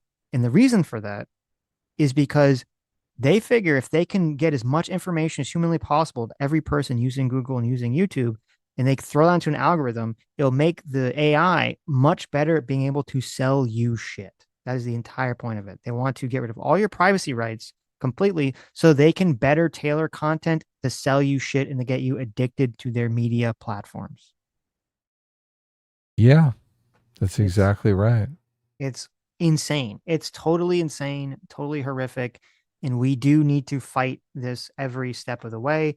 Do not let them use the guise of we have to protect the children, because it's a lie. It's all bullshit. It's all bullshit. You can verify somebody with a credit card. You can verify someone's age with a credit card. You don't need to take a picture of their face. That's kind of crazy. That is super crazy. But the way to do this, if they really were so concerned, would be that you'd have some kind of government run entity, which it would verify, because the government knows who everyone is, would verify the person's age. And all it would send back to the private company like YouTube is that it's saying yes or no if the person is 18. And that's all it would do. It wouldn't send you their name. It would give them no other information whatsoever. And if it was doing that, then I'd be like, okay, maybe they actually do just care about like protecting children. But that's not what this is. There's been systems like that proposed, but there has been, yes. Yeah. But then they can't sell you a bunch of shit that you don't need. Exactly. Okay. Sad. I do have some good news for you, Adam. Oh, good. I have some fantastic news for you. Some amazing news for you. You're going to be so happy. I got some good news for you too. What's the good news for me? Well, that's just, you tell me mine first. Okay. See if you're going to get your news or not. See if your good news is any good. I know you were very worried because Kamala Harris said she was going to run for governor of California. Please, no, God. I thought you said this was good news. I know you're so happy. You really want Kamala, the Kamala mama, to run your, I'm terrified that she's going to run for governor. You're not excited by this? And this? there's so many dipshits in California that are going to vote for her. She's going to be our governor. This? No. I told you if this happens, I'm going to watch the movie Taxi Driver and I'm going to shave my head in a fucking mohawk. Okay. Well, the good news is Harris is not running for governor thank God. of California. She's running for president. No. She said for now, high leadership in public service will not be in elected office. Mm-hmm. Oh, good. There you go. She's not running for anything. She's getting back in the kitchen where she belongs. So good news for you. Okay. Perfect. You can rest easy. That is good news. All right. Okay. What was the good news for me? I tried that super fiber pasta and it was pretty good. Oh, the Carpe Diem pasta. I did, yeah. Yeah, look at that. I gave it a shot. Mikey, he likes it. My wife could not believe. She's like, that's impossible. How does it have so much fiber in it? I know. It just tastes like normal pasta, doesn't it? It does, yeah. Yeah. Don't go too crazy with it, though, because there's a lot of fiber. Like, blow out your colon. Okay. I'll be careful.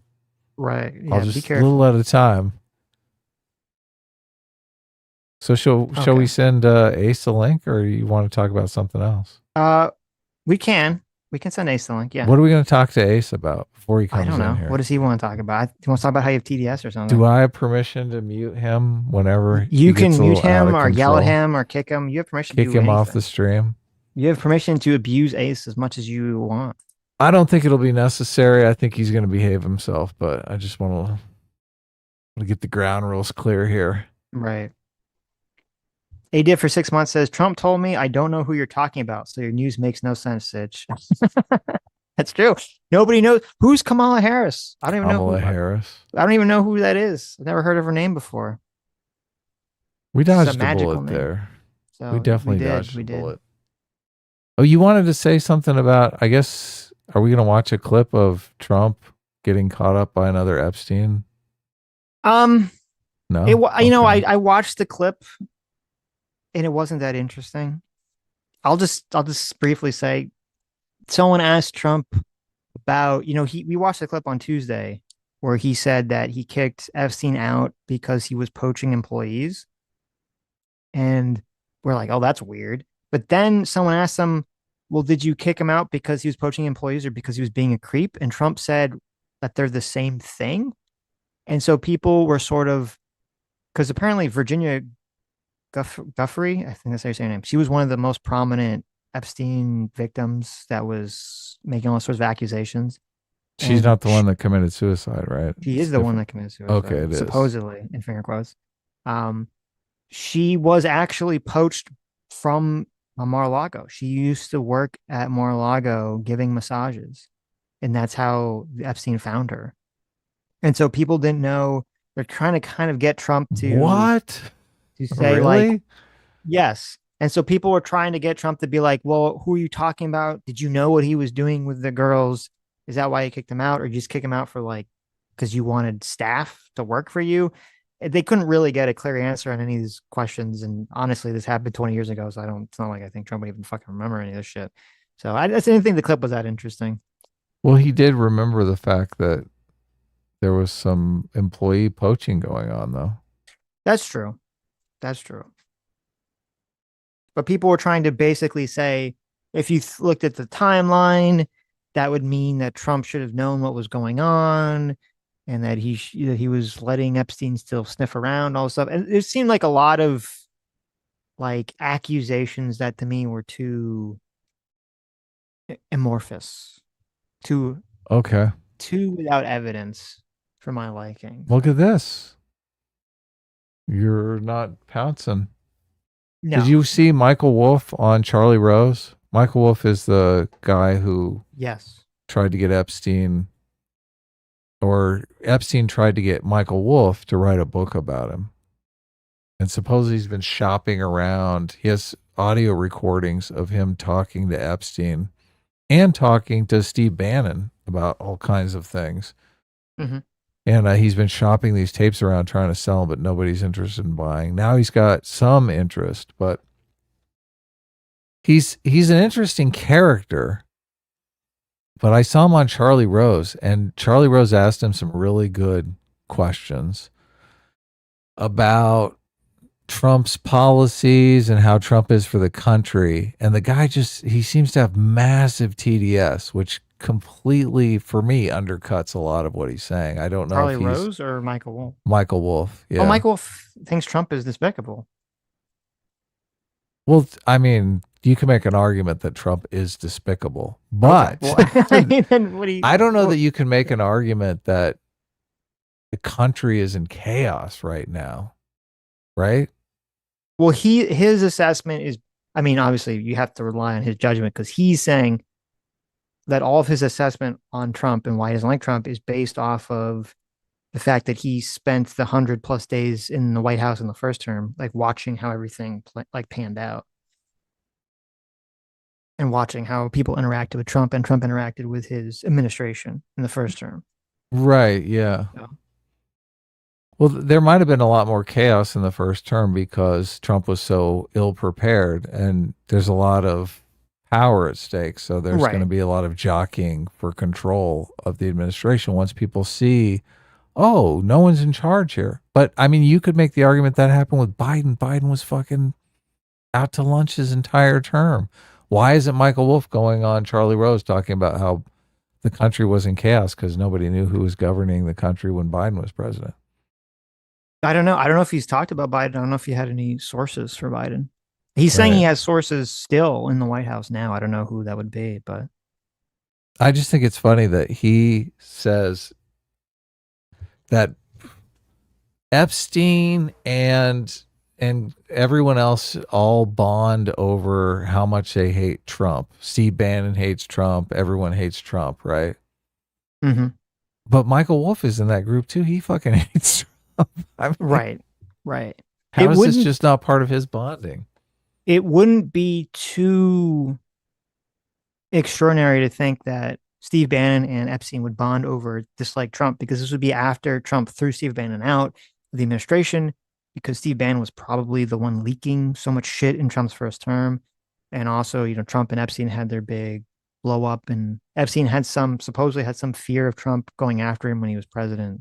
So that wouldn't be outside of reason to think that they would bond over that dislike of Trump. Yes. Yeah. But no, I agree. Like, he's very, very anti-Trump, very anti-Trump. So you have to take what he says in that lens.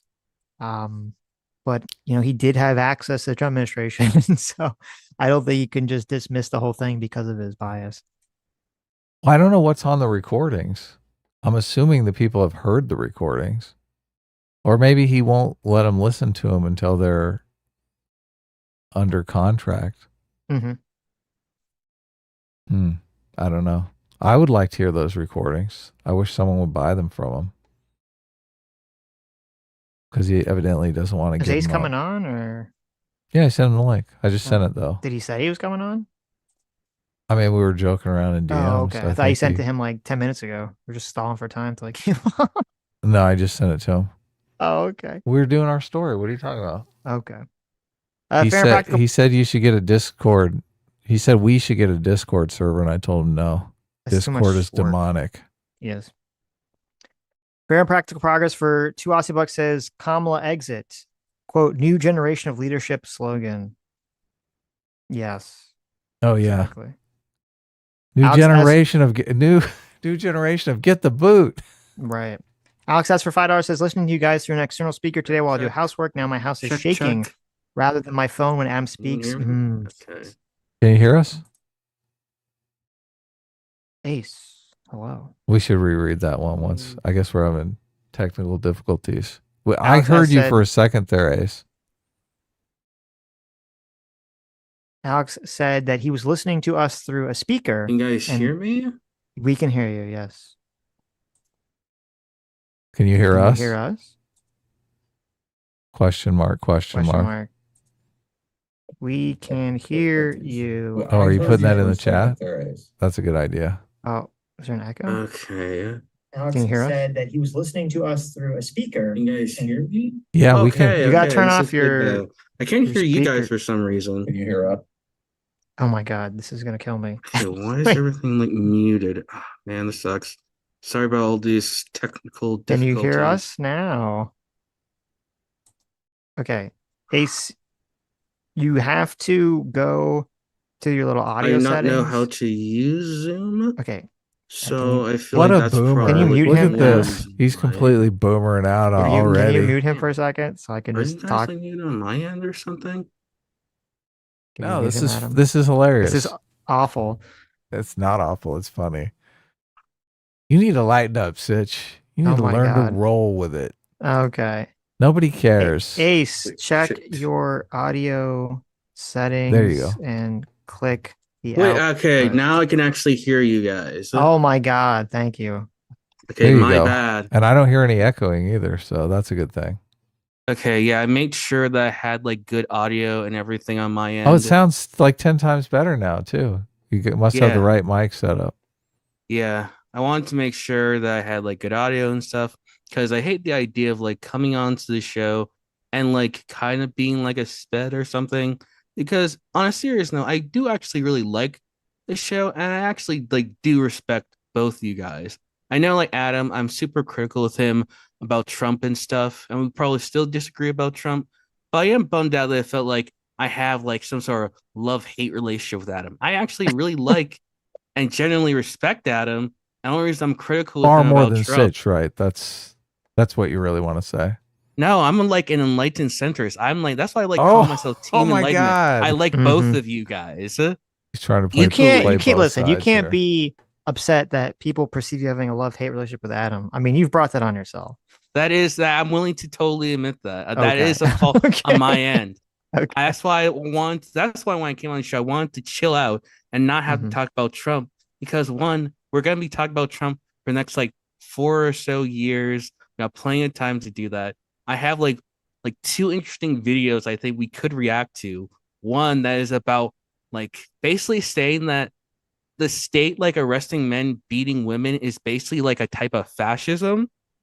And the other video basically saying how like the American Eagle ad is connected to both white supremacy, Trump, and the starvation in Gaza. So I feel like those 2 videos are like, those are React gold mine in my eyes.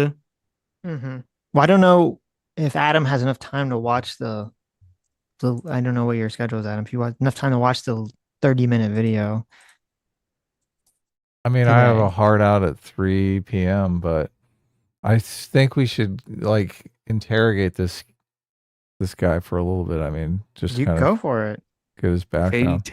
You finally can Will you ask a interrogate couple Adam. questions? I'm trying to get. I want to get his Me? thing in the stream. Yeah, Who I want are to get his you, name in the. Ace? What Hold on. are you? Am I? Do you have a First job? Of all, on the Zoom you have a name. Is it okay if that name is on screen, or is that name not supposed to be on screen? I prefer if it wasn't. I don't really care as much, but I kind of prefer if it wasn't. Okay. All right. Just put Ace. Adam, you don't need to put the super secret last name here. No, I'm not going to do that. Okay. Well, I usually Just put just do PBS. the. Oh, okay, everyone, we're talking to Ace. Ace is a frequent super chatter. He's when did you first join the Sitch and Adam community, Ace? How long have you been listening to our live streams? I started watching you guys when Short Fat Otaku did a video on Lindsay Ellis, and I saw him basically talk about your reaction to Lindsay's video. And I really like the fact that you guys were you guys are normal, moderate leaning people calling out politically correct madness that I found super appealing. And I like the fact that you guys weren't like cliche anti-SJW types that just kind of like hated one side more than the other. You guys felt like you actually truly cared about giving a balanced, honest take on it. And I feel like at that time, I was kind of looking for more people that had that kind of like anti-politically correct bent, but wasn't so like weirdly like illiberal undertones to them, or they were like more right-wing from my sensibilities. So why aren't you posting this on the Destiny subreddit? That's what I want to know. Posting one on Destiny subreddit. Everything that you just said. Don't you have some overlap with Destiny? Aren't you a Destiny fan? Would you call yourself DGG? My relationship with DG, I've been a fan. I've like watched Destiny since like the JonTron debate, but I've always kind of like stayed a healthy, like I always had a like healthy distance from the community because it had way too much drama for my taste. And I feel like looking back now, like that's been pretty true. I like never post in the subreddit. The one time I did post in it, it was actually like defending you, Adam, because I remember everyone in the subreddit was super shitty on you and calling you like a Nazi and stuff. And I said like, holy shit. I was like super, like, I feel like people were like being super fucking melodramatic there. I think they were giving you shit because you thought about voting for Trump. I'm like, I remember people calling you like a Nazi or something. I said like, yo guys, like chill out. And everyone like super downvoted me. I feel kind of like good for that because having too much Reddit karma is kind of like telling people, yes, this is how small your penis is. So like losing some of that Reddit karma wasn't really that bad. It was actually like a win-win in my eyes. I also like deleted my Reddit account like a couple of months ago because fuck that site. That's great. I don't know how much Reddit karma I have. I think I might have 2 or 3 points, but that's about it. So do I strike you as a Nazi? Do you think I'm someone who might be a Nazi, a secret Nazi? Adam, Adam, I genuinely think you're probably one of the least racist people I can think of. Like, you generally just seem to like people. Like, you're like a classic, like, non-racist in like most conventional sense. I can't imagine you actually having hatred for another group of people. Yes, I feel the reason why racism. feel the reason why you hate all the anti-white racism is because how much of a bullshit double standard that it is. I remember I was talking to Hutch about like Jasmine Crockett's comments about mediocre white males. And I was just like, I remember like the Twitch chat was like acting as if I was like insulting black people. Like they were genuinely pissed. But I thought my statements about like trans women in sports was much more controversial than me saying that, hey, maybe we shouldn't hate white people. Yeah, a controversial take there in this day and age, unfortunately. Hutch had a problem with you saying you shouldn't hate white people? No, the Twitch chat did. Twitch chat. Hutch, I was actually on my side defending me on this. And like the Twitch chat, they were genuinely angry. They called me like an incel, a Trump voter, a Jordan Peterson viewer. Like they kind of dragged me a little bit through the mud. And like I'm okay with that because I'm like fine with people sling shit on me on the internet. But like, what about like a fucking normie person that has like completely moderate views and like gets shit like that in left-wing circles? Like, I feel so sad for those type of people that are like they're fucking normal. They don't want to deal with all this shit. They don't want to be called like a racist or bigot because they don't like the idea of like saying fuck white people is like, they don't like the idea that fuck white people is like a common thing in Democrat or left-wing circles. Like, it is insane to me that Jasmine Crockett can be praised for what she said, but if someone talks out against that, they're somehow the villain. Like, you know, left-wing politics has basically lost the plot when like not hating white people is somehow makes you the villain. I wonder if that interaction sort of maybe Ace, you helped open up Hutch's eyes to the insanity of aligning with these far left people when he saw people in his own chat react that way. Oh yeah, I remember. I think I talked about Hutch about yesterday about all this stuff, and he was like, "Yeah, I'm like super on Ace's side. I don't think this whole anti-whiteness is good, just for the fact that it damages the Democrats' chances of winning, let alone like the moral aspect of it." And I just feel like I'm just happy that like more moderate Democrats are speaking out. But at the same time, they get so much fucking shit from progressives that for some odd reason literally think that if we don't allow someone like, I don't know, Zora Mondani or like AOC or Jasmine Crockett to be like the next candidate, like Democrat will be the party of like white supremacy. Look at this. This is what Fair and Practical Progress says. Ace sounds a lot more kinder and reasonable than his super chats would suggest. See? Listen, why are you going off so unhinged in the super chats? The thing about the super chats, well, just relax, Ace. Just relax. It's good conflict for the show, though, Sitch. I think. Okay, don't relax. Get more crazy. Get more unhinged. Like the thing about me and super chats, I don't know. I guess they're like, I do think you guys are actually pretty right about me needing to learn how to chill in the super chats. Like, I feel like I'm kind of shocked that you guys chose me over like Zero Fucks because one, he's funnier than me. Two, the chat probably likes him way more than me. I like shit on the chat at times. We'll have Zero Fucks on. We might have had him on before because we've done call-in streams. So really, go ahead, continue. Like I like playing the heel of the street. I like playing the villain. I like playing the guy that everyone boos at and throws like literal like fruit at or like vegetables or tomatoes, what have you. I'm fine with playing the villain at times, but I do acknowledge that I feel like I have been kind of like needlessly hostile. I have to be honest with myself about that because I do feel bummed out that people think I dislike Adam. I guess for me, my biggest struggle is that it's hard to tell the difference between people that I have respect for and people I have contempt for because I'm always going to be honest with them, regardless how brutal it can be. Because one, I want those people I have respect for to like live up to my expectations, and people I have like contempt for, like fuck them.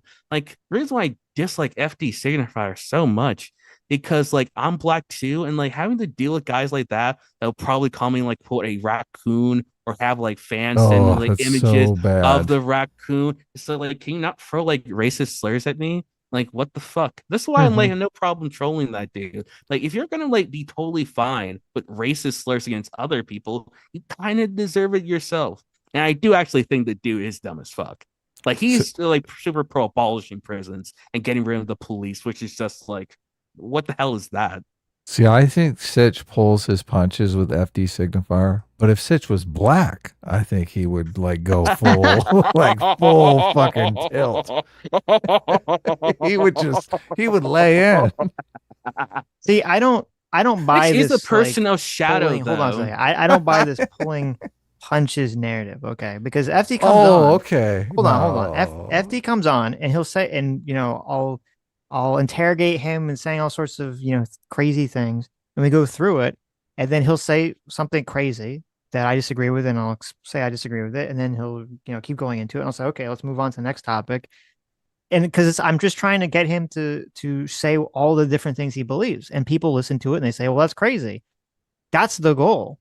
The goal is for the me and the chat to understand what his positions are, and for us to agree or disagree with them, and then I'll say why I disagree with it, and then to move on. People get mad that it doesn't get into like a screaming match where after there's a disagreement, I just scream at him for an hour about the disagreement and just yell at him. You don't have to scream, ridiculous. but people want to hear you say, "Oh, that's crazy." They want you to emote for them. That's what they want. I think my problem is I think FD is like hiding his views. I know he's like willing to show some. He's not hiding anything. No. He's an open book. No, I know this sounds crazy, but I do think he is hiding some of his real fanaticism because he claimed that he did not have the expertise to talk about Israel-Palestine. And I saw him literally comment on Noam Samson's video, the same one where he denied grapes on October 7th, was super pro Hamas, and FD commented back with a vengeance. I feel like if we were to ask him, like, do you condemn like Hamas as a group? I feel like you either like start speaking in tongues or engage in some like BS. Cause I feel like with FD, he has this way of like rationalizing his positions. Like if we ask him about like, why are you like posting on Blue Sky about like how you say you're not an expert on this, he would say like, actually in some capacity, I'm not actually needed to be an expert to talk about. There's some like nonsense like that to justify it. So it seems like I feel like he has bullshitted himself into thinking that he's somehow not being contradictory by doing these things. So I think it's a little bit more subtle than that. So in some ways, I do think FD does hide his power level because I feel like for him, it is like for him, it feels like he's not actually hiding it. Like he's not being dishonest. But in actuality, by any meaningful standards, he's being super dishonest. That's why I wish you guys, maybe this is why, I wish Sitch pushed back more so until October 7th stuff by comparing the Hamas invasion to like slaves in Haiti uprising against their slave owners, seeing how as bad as Gaza was then, it's nowhere compatible to like Haitian style slavery. And I just feel like with someone like FD, I feel like he's like hiding so much more than he actually gives off. And also what's so gross is that he was one of the people going after ContraPoints who made a most like milquetoast statement you can make on Israel-Palestine. But just because he said like Jewish people have a connection to that state, that Israel somehow shouldn't be wiped out the face of this earth, that was like a bad take. I never read the statement, so when I'm talking to FD Signifier in the future, someone else, Adam, I want you to be my researcher. I want you to dig in. I want you to go and be like, here's all the receipts for all the horrible things they're sent. They're all lying to you, Sitch. Here it is. Okay. I mean, I'll just ask chat. I'll say, hey, chat, give me some dirt on FD Signifier. You're just going to delegate it to chat. Adam can just DM me because I have like way too much free time. Perfect. There you go. Shit people say on the internet. Zero fucks, Ace. We've got plenty of resources at our disposal here, Sitch. Yes. Let's take him to task. And Strain will be on top of it. Yes. Yeah. He won't come. He only comes on because Sitch pulls his punches, though. So as soon as Sitch is like actually asks him hard-hitting questions, he's going to be out of here. I think so too. Like I don't like this. I don't like this false narrative that you're helping spread, Adam. Okay, no. What? Okay, well, hold on. I think you saying that. Yes, people want me to be like, that's crazy. Like I get it, and maybe you're right. I should. So that's not false then. No. Wait, but that's not pulling your punches. That's something very specific. Okay, right. Because I'm not. To me, I'm not doing that because I'm like, oh, I can't do that because if I do that, FD is going to be mad. I don't do that because I'm just not thinking about in most of these interactions. When I'm interviewing anyone, you like hold on. Yeah. With most of these interactions, when we're talking to anyone, like if I ever say, "Oh my God, it's crazy," that's me having a natural reaction to what they're saying. I'm not playing anything up to the audience. I'm not thinking of things in that terms. Okay. So what you're saying is, oh, I should keep in mind in these I already know that ethnic signifier believes a lot of crazy shit. I already know that someone like that believes a lot of crazy shit. So I'm not going to have a natural reaction like that unless he says something that completely catches me by surprise. Which in that conversation, I don't believe there's anything that I was like, oh my God, I can't believe you said that. So, but if it's like, oh, be the voice of chat, right? You have to, people want you to voice this so that they feel validated or whatever. Like, okay, I'm fine with doing that. But I don't think that's pulling punches. It's fascinating. This is so interesting because I guess you don't track what the audience wants, the audience's desire. Yes. The audience that is true. wants That's the problem. blood. Like Yes. if I was on there and if I was on that episode FD, there would have been some maybe some black on black verbal violence back there. And maybe that will satisfy the chat's lust the most. Well, that's true. I feel like for me, yeah. reason why I was so antagonistic towards FD said my whole if you saw a white woman get raped by a black dude, you'll find some way to either condone it, apologize, or not condemn it. The reason why I said that because one, the far left's reaction to all the mass rapes on October 7th has been utterly fucking deranged and just downright evil from people that used to say believe women.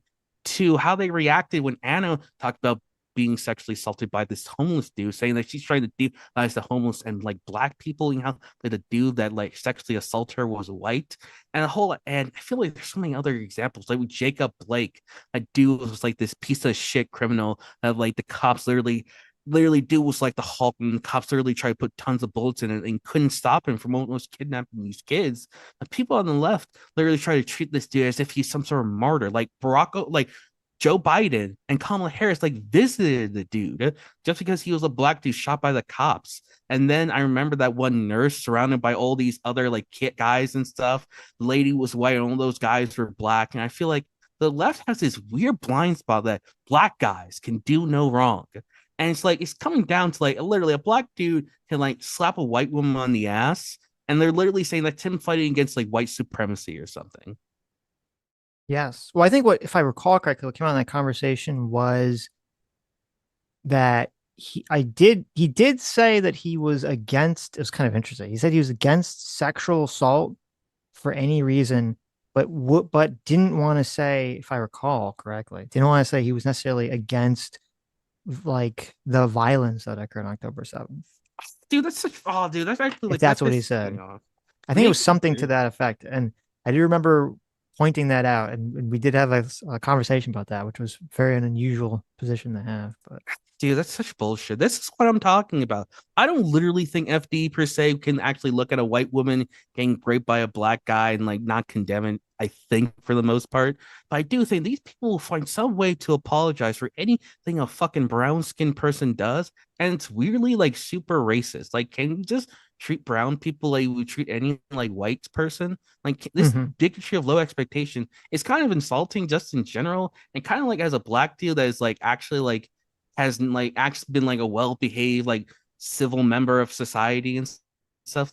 We know that we can be normal fucking people, right? You don't have to treat us all we're a bunch of we're natural born fucking criminals. This is part of I don't think FD would. I'm not sure FD would condone what you're saying about a black guy raping a white woman. I think FD is racist, but that seems a bit far. I'm not sure. I don't know. With the far left, there are people that will obviously think that that's justification for white supremacy for centuries and stuff like that. So I think people would try to engage in some form double thing. Say yeah, that was bad, but if we bring it up, that's just white supremacy. I mean, I don't think FD would do that. I totally think they would. Maybe, but that's kind of a heavy accusation to make. Here's what we'll do. We'll make a YouTube video. Asking summon FD by putting in the title, FD signifier is pro raping white women. And then he'll come in the chat and he's not coming in on that video. We'll get him. That's too insane. We'll trick him into coming on stream. Okay. It worked. What do you mean? That's how it worked before. The video was FD signifier's racist. Right. He's yeah, I am racist. He knows it. He doesn't care. He knows there's no ramifications for him being racist, so. I'm not gonna lie, that would be super fucking funny. But I feel like FD, he'll just engage in some sort of like Herculean leaps of logic to justify his position. And it's like his conversation with Adam, not engaging in that thought experiment. He'll find some like bullshit way just to like avoid that actual like avoid that question so he doesn't have to give an answer. I feel like the people like FD doesn't like, I feel like people like FD will not acknowledge that a lot of the anti-Semitism we're seeing is one from the left. Two is many times it's anti-Zionist, I guess, led by anti-Zionist movement, and it's done because Jews are seen as white people and the Palestinians are seen as brown-skinned people, and just because of that dynamic, the Israelis get whatever they deserve. Like what Professor Flower says, there can never be enough violence for those who've been colonized or fighting back against their oppressors. And that to me is like, that actually totally bumps me out, because now like Jewish people who have faced some of the most harsh form of oppression are now seen like acceptable targets because they're now seen as white people. Like, if all the mistreatment of Jews were happening by far-right neo-Nazis, the left would not tolerate all this shit. Let alone like tolerating it, feel they're fucking engaging in it. Hey, I know you've been on Wickstream. How many live streams have you done? How many I've done? Maybe like, I haven't been on Wickstream. I've been Not So Erudite and Hutch's stream. Oh, okay. And those I thought have been that was Wix. Those have been pretty nice so far. I feel like the Hutch stream have been like most nice, because it's nice to find someone that's probably a little bit more left leaning than you guys, but does succumb to all like the woke madness and stuff. Because I've always hated all like this hyper PC bullshit, and I also hate like this whole like weird like racial antagonism that is now like normalized in left wing circles. Like in left wing circles, like making fun of white people is, let alone the norm, is something that is praise and something that is just like they want more people to do it. And that thing like makes me afraid, because I am like a registered Democrat, and I hate the fact that the Democrats are now seen still, even after all the nutty stuff that Trump has done to his second term, as worse than Trump. Like Democrats have lower approval rating than both Trump and the GOP. The Democrats are like the most hated group currently in American politics. That's interesting. So you see a lot of the hatred for white people. I mean, I often wonder, like, if you're just on a stream with a bunch of lefties, if that stuff comes to light. The thing is, the internet seeps into the real world like nothing else nowadays. And I think David Hogg, who's supposed to be part of the DNC, I think a lot of people wanted to kick him out because they didn't like the fact that a white guy was there. And I feel like, yeah, we need to get someone else. Like, yeah. This type of thing does drive like your average white guy who's like, just imagine your average like young white guy in the Midwest who is many times just struggling to even get by, who may even live with his parents, who may even have a drug addiction because they're going to job after like losing their factory job. And the only thing that literally stops this dude from like hanging himself is his pornography addiction and being told that he's mediocre, being told that, yeah, you're everything wrong in society. Like, holy shit, no wonder these people fucking like go to fucking far right circles that say, hey, it's okay to be white. Like, this is how you radicalize your average white person down this far right rabbit hole and not have them even think they're being far right. They're dealing with people that don't see them as the blue-eyed devil. Yeah. Yep. So what is it about Trump that really drives you crazy? For me, my problem about Trump has kind of been a mixture of the lies and kind of the disrespect for institutions. I'm very much like a procedural guy. Take, for example, I would have like in love now. I would have hated if Hillary Clinton fired James Comey just because of optics, because I don't like the idea of someone, even on level optics, engaging in something that seems to be crossing boundaries. And I feel like for me, I always find Trump to be pretty much as unlikable as a person. I don't really like his lack of decorum. I feel like a president should have the highest sense of decorum. I feel like a president should basically be the role model for just about everyone. Because when you're a president, you really are in the highest position in the land, and in the case of America, the world. And you have to be held to a higher standard. And the thing that made me so upset about Trump, I feel like he lowered the standard. Now we have people like Pete Hegseth or RFK Jr., Tulsi Gabbard. I think a lot of these people are just genuine kooks. Right. Where did the lowering the standard begin? Was it during the 2016 campaign? I feel like it was based, I think, a little bit. So I feel like ever since Trump came into politics, he's normalized a type of fanaticism. I blame Trump for the rise of people like Hasan Piker, because Hasan is now seen as like the left-wing version of Trump. Oh, he'll go after all those MAGA dipshits. And I feel like people like Hasan could take advantage of Trump's, like, I guess, misbehavior, his lack of decorum, his like oafishness, and allow himself to be seen as like the left, like, answer to that. Now I feel like people like Hasan, like, he has done so much damage to our culture. Like, I feel like I can't even go into like most community nowadays because they're so left leaning, and Hasan is seen as like their fucking patron saint or something. Well, I just, on the Trump thing, I know that there's this narrative that Trump has broken all the rules and he's super insufferable and he's shit on all the norms and whatnot. I know that narrative exists, but I'm looking for what he's done that is an example of that narrative destroying thing. Obviously, look, he said he made the Rosie O'Donnell joke. I think they say he mocked a disabled reporter. I'm not sure. I mean, that one seems a little not really good evidence to me. What is the big evidence for this narrative? For me, it'll be the election denial and not be willing to give up basically the whole like big lie until like January, the whole like J6 riot started. I feel like for me, that was like pretty harmful, not just for like American politics, but for global politics. So I feel like election denial is now like a global thing. Like anytime someone feels like they're about to lose, they call this, oh no, they're fake news. Oh, they're just the establishment going after you. I feel like that, like the willingness to basically pretend as if you won the 2020 election, and worse, pretend that, oh, we should basically just forget about it. It's not that big of a deal. When in reality, I feel like Trump has basically broken one of the sacred norms for our country, is that the peaceful transfer of power. Like it is beyond unnormal for us to literally have something like the weird J6 riots and then Trump admits he was defeated. Like it literally took a riot for him willing to admit for a short period of time that he lost. This narrative was around a lot longer than long time before the J6 thing, obviously, right? The narrative that he's destroyed all of our social norms. Yeah, I probably agree with that. But for me, the J6 stuff is the most egregious example. Pre that, maybe you can debate it wasn't that bad. But for me, that was like the worst. Also, I think he has like normalized conspiratorialism. People like Alex Jones are now taken seriously in right-wing circles back. But like before Trump, I feel like Alex was basically seen as a social pariah. I'm not sure about that. Okay, it seems like the conspiracy theorists. It seems like the conspiracy theorists always have believed in Alex Jones, even from the 9/11 days, because he was a 9/11 truther, right?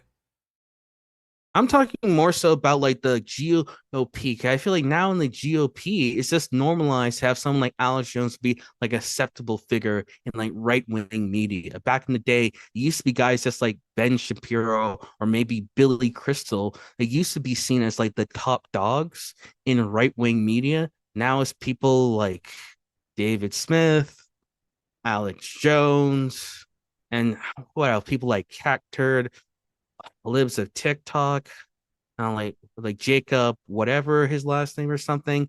I feel a lot of those people, I feel like have kind of basically been normalized in right-wing circles because there really is like no standard of sort. That's why I said before, people like Hasan has been normalized because the standards of what is acceptable in politics has just been lowered so drastically.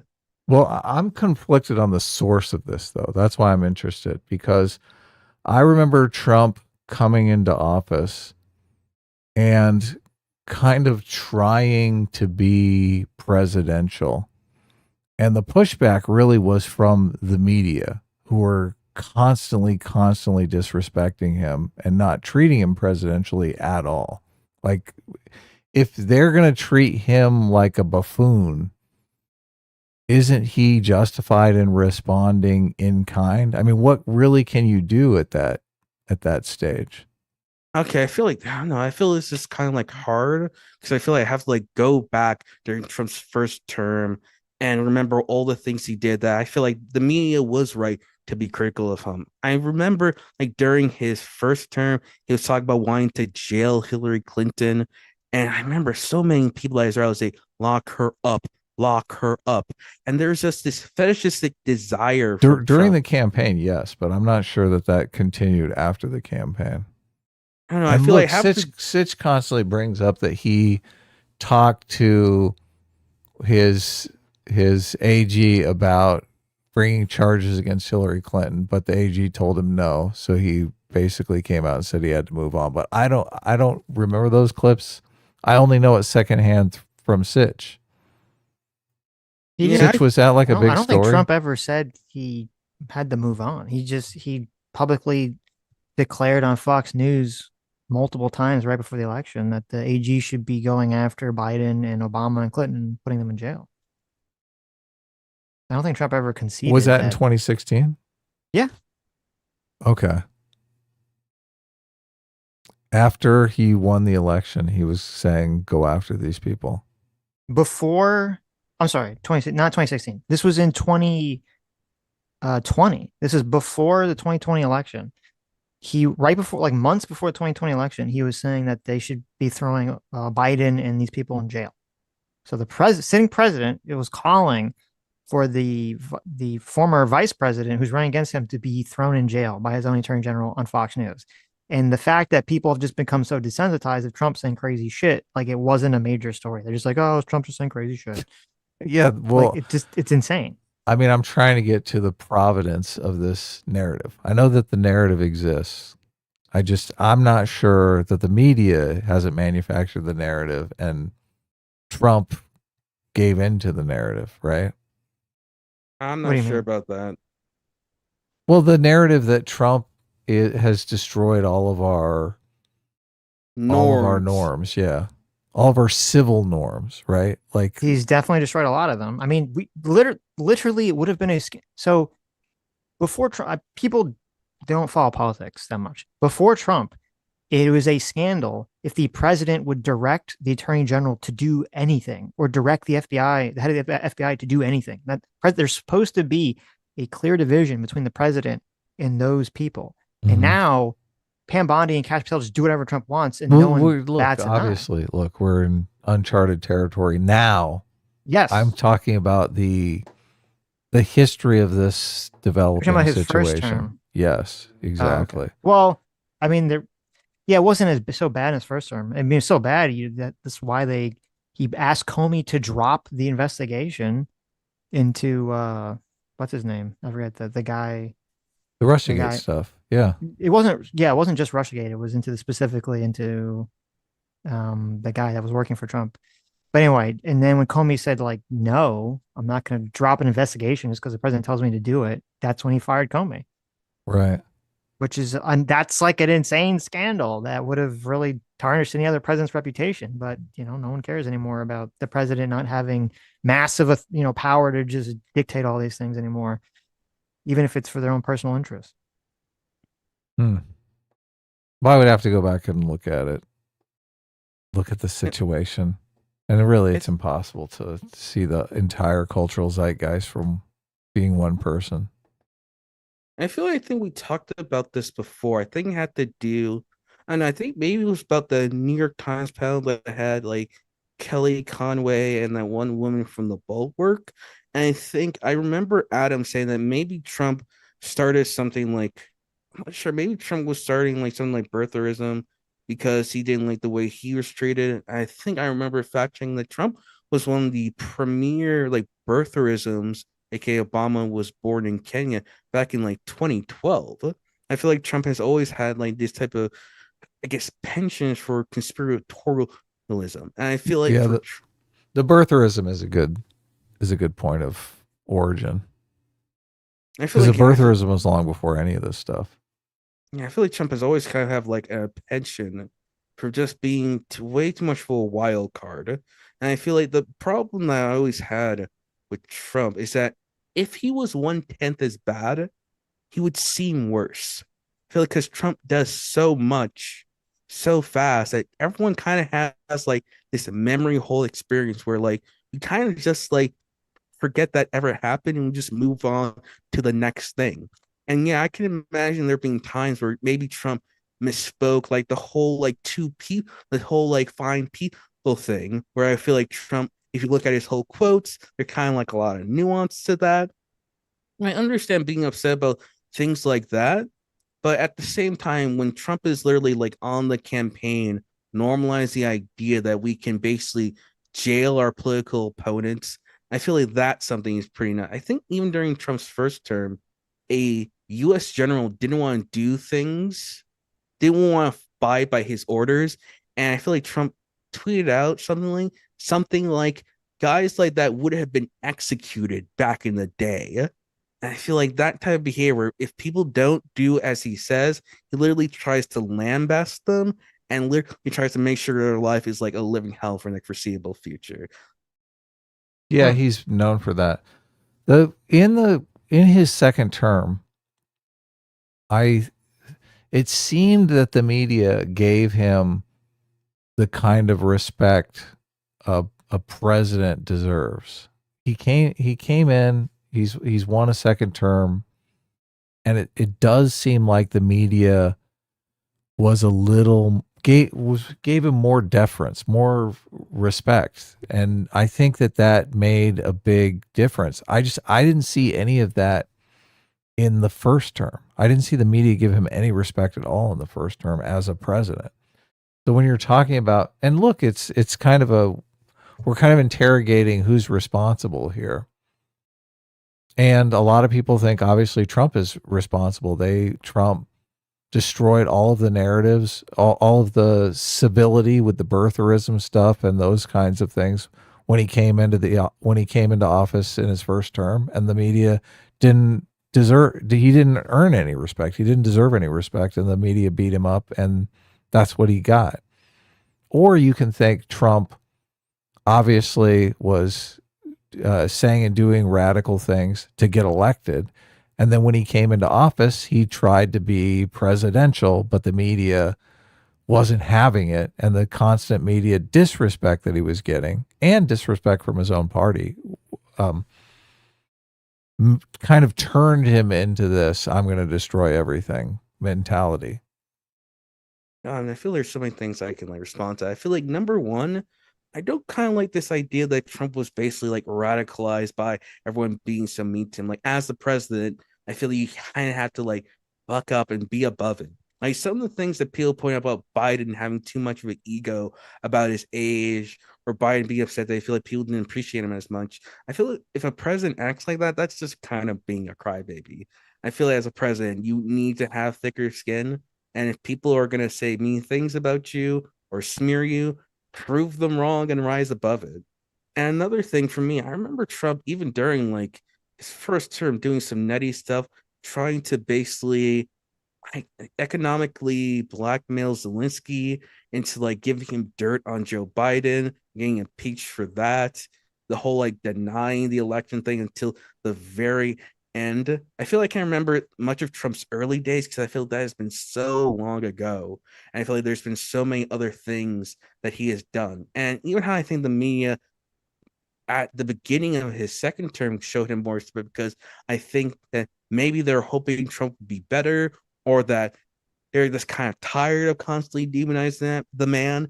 They feel like maybe we should take a nuanced approach with him. And I feel like Trump in a lot of ways was like, no, I feel like in some ways he's just like his worst version. Even when people showed him respect, I feel he was dismantling every single agency he could do.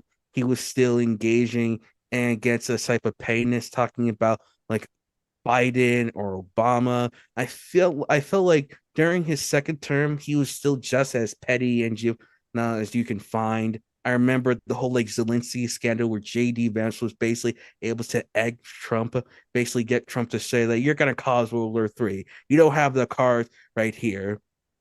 And I feel like examples like that shows that Trump just has a natural temperament and wasn't really radicalized by the media being too critical of him. Well, look, you're advocating for a president that doesn't fight back. You're saying, I want a president that's like Obama, that's above it all, that is just going to be civil no matter what. And that's fine. I'm not 100% sure that president is going to be as effective as a president like Trump, who is going to fight back.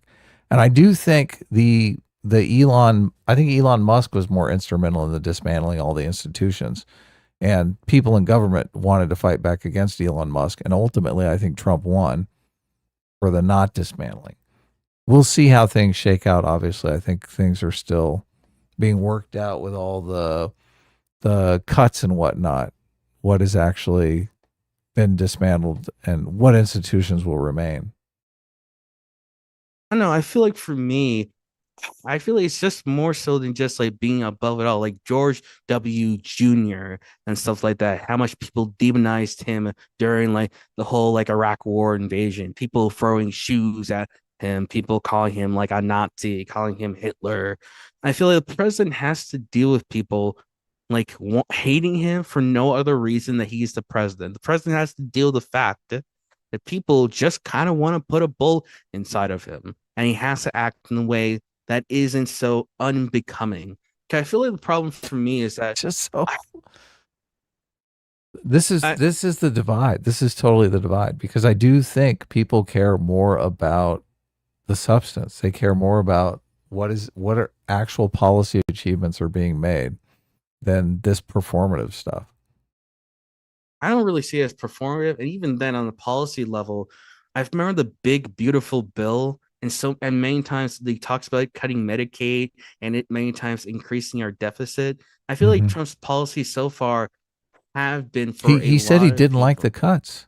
He was angry at the Republicans for making the cuts. Oh, if that happened, then hey, maybe I need to look more into that. He said, look, I don't like the cuts. I don't care. He says, I don't give a fuck about the deficit. He wants it to make everyone happy. He wants all the tax cuts and all the spending.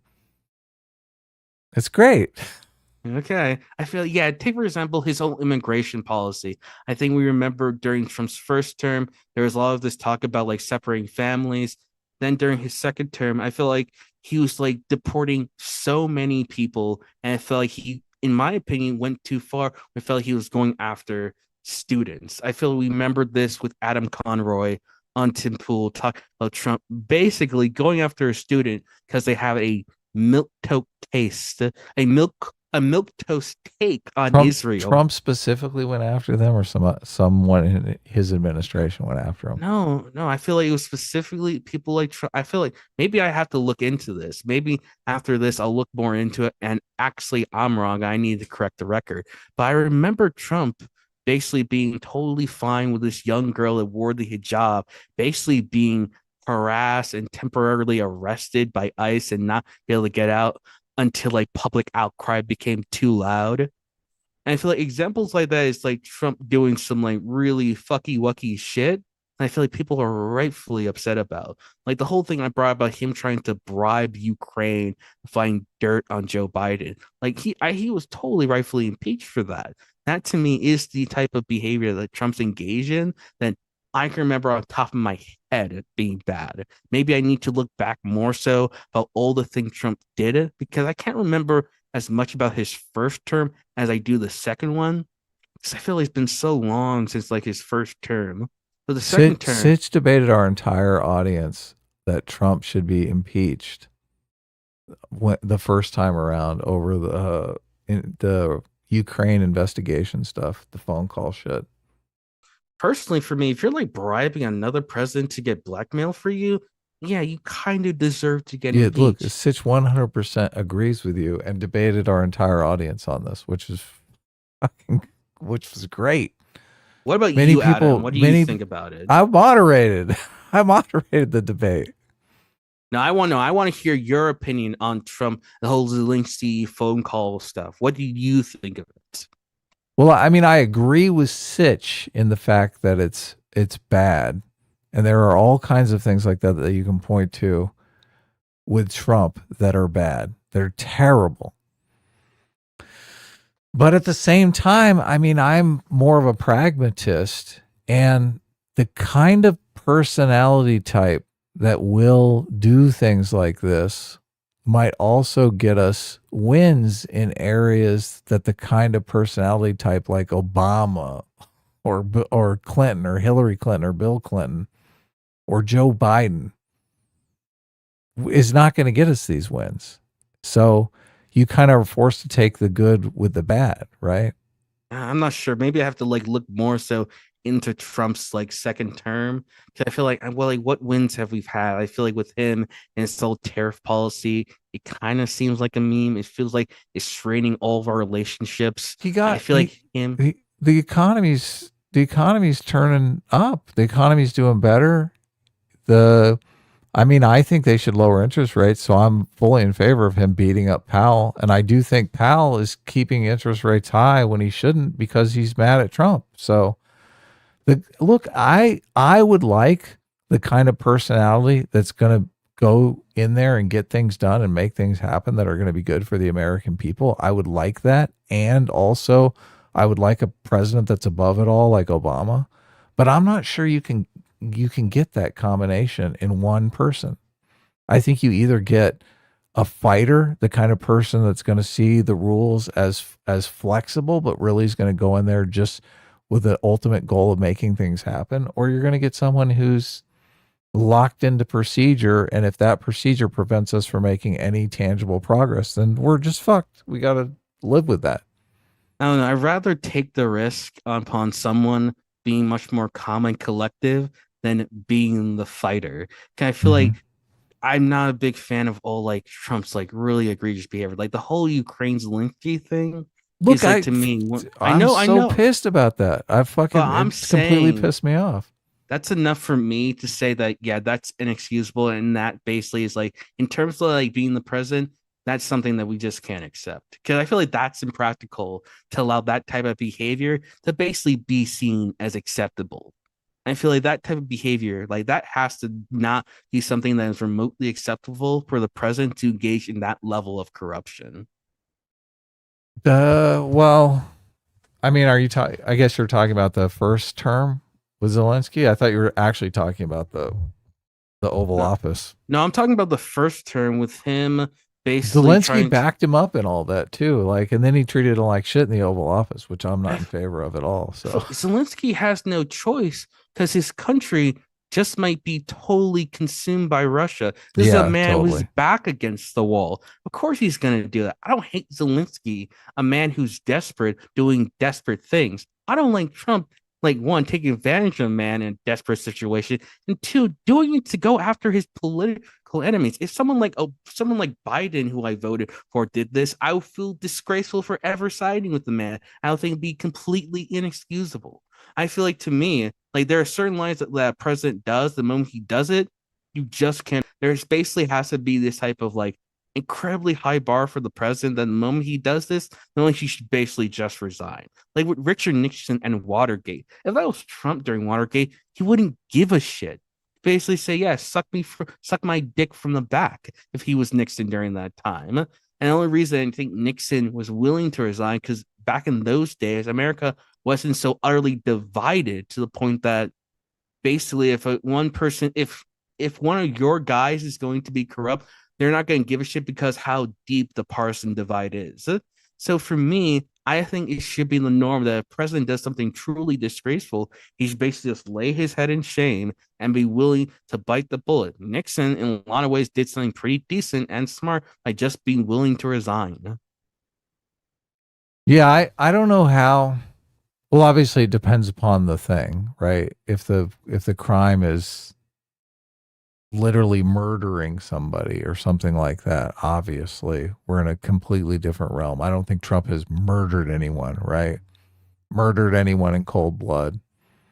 But I just, like, when we're talking about lesser indiscretions, let's call them, aren't you leaning more towards utopianism if you're saying, look, we've got to yank the guy if he steps over any line whatsoever. That's like that. I don't really think this is like stepping over just like any line. This is using the White House for corruption. The reason why I brought up election denial is because that now people can claim that they're quote being robbed at their rightful victory, and they will justify them engaging in violence. So, like a lot more areas where elections are being held must now have more security because more people are willing to use violence, send violent threats because they think if they don't win that somehow they got the election stolen from them. This isn't just a thing that's happening now in America. It's many times a global phenomenon where people they feel like a sore loser who just say that, hey, I was denied my rightful election. Fuck these people for taking away from us. And that to me, that's deeply, deeply disturbing that we now have people that are willing to engage in violence if election doesn't go their way. Violence in politics is sadly will always be a constant, but it never felt this close to us. It never felt like something that's basically sitting right next to us. It felt like something that was far off into the distance, being much more extreme and instead of front and center it is now. Like the mere fact that now if someone feels like they lose, they now can use violence, then that is like attacking the very bedrock of our democracy. I think that's a bit overstated. I'm not sure there was any violence during the last election, and there wasn't, thankfully, because Trump, and if we have to have a little more security, I don't think it's going to be the end of the world. Look, where are you at on the trans stuff? Me on the trans stuff? Yeah. Well, I just in the context, I'm looking for anything that Trump has done that you like, right? I can think of one thing when it comes down to how how the government should approach like child safety, that it should be done. And I guess it should be done where we focus on like what is causing the most harm to children online, more so than trying to engage in this type of widespread, regulation of the internet. I think that's something that Trump did that I like, but at the same time, I feel like I don't care so much about. I feel like the things that he has done that I liked cannot overshadow the wrong things that he has done. That is like, no, this is too. No, I understand. Look, you're an idealist. You're saying already this is too far. I'm just trying to measure what. A lot of people can't really acknowledge that Trump has done anything that they like. So, but he's done a lot of stuff. Obviously, like if you are a fan of crypto, you like Trump. If you want the trans stuff to be fought against, Trump is definitely going to fight against the trans stuff.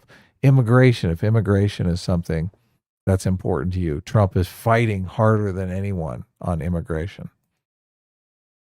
Right? I feel like I understand that, but I feel like for me, this is not about idealism. I'm not in any way an idealist. I know the president may get his hand dirty there and then, but for what reason? I feel like the mere fact that if I went during the Obama days, that there was no fear of people being in any way violent if their guy lost the election. If like Trump was in there during like the whole race between Bush Jr. and Gore, like things could have been totally cataclysmic. Gore thankfully bit the bullet and was willing to acknowledge that there are more important things than me winning this election. Because to me, actually I want to get certain. He would have fought. Maybe we wouldn't have gone into Iraq. If he was an actual fighter, he might have he might have won. I don't know. Look, now you're making my argument. I'm not really sure about that, dog. Maybe we would have headed into a constitutional crisis would have torn the country apart. Like what almost happened with J6. Luckily enough, Pence was willing to bite the bullet. No, Pence was willing to do the right thing and certify the electors. A fake elector scheme. It's like that's actually infinitely worse than the whole J6 rise. People have been focusing way too much on that and not much on the fake elector scheme. Yes, it's terrible. Like things like that, like those things are. This is not idealism to me. Idealism is thinking those things aren't that big of a deal and we should just basically forget about it. Like he's doing all this great stuff on like stopping trans women in sports, or maybe he has a more sensible approach to a policy that a Democrat would have done. I just feel like, dude, like these policies are so minute in the grand scheme of things. Like there are certain things that in our society they have to seen as like sacred bedrocks that just can't be trampled over. A president is going to have say something like it's got to be sacred and not call yourself an idealist. That's exactly what you're doing. I don't think so. I really don't. I feel like maybe sacred is the wrong term. Maybe I should use this in a We're secular talking context. cost and benefit, and all you're doing is giving me all the cost. You're like, here's the cost, the cost, the cost. J6. I don't think the first Trump benefits- impeachment. I'm trying to get to what the benefits are. What is there any benefit whatsoever? There are benefits, but the benefits are like incredibly minute comparison to the downsides.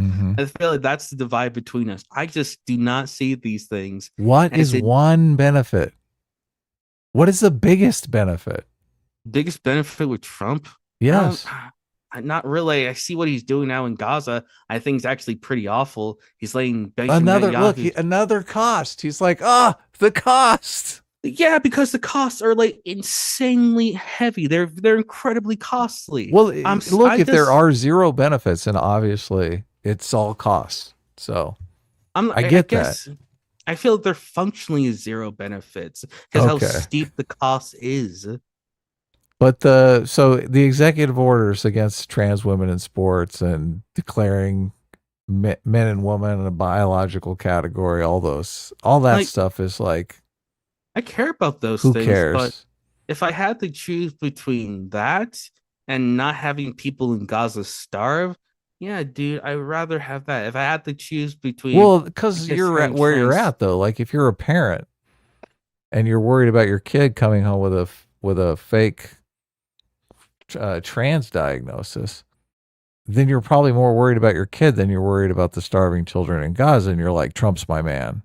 I understand those people. Like, dude, I'm the first person that's willing to acknowledge the Democrats have categorically fucked up and have given Trump all the ammunition he needs to make these Democrats look like they're fucking crazy. I don't blame normal people for wanting to side with Trump when they feel like they have no viable alternative. My concern is that when we look at Trump as a president in a much more, I guess, like, I'm not sure what realistic way. That's what we're looking for.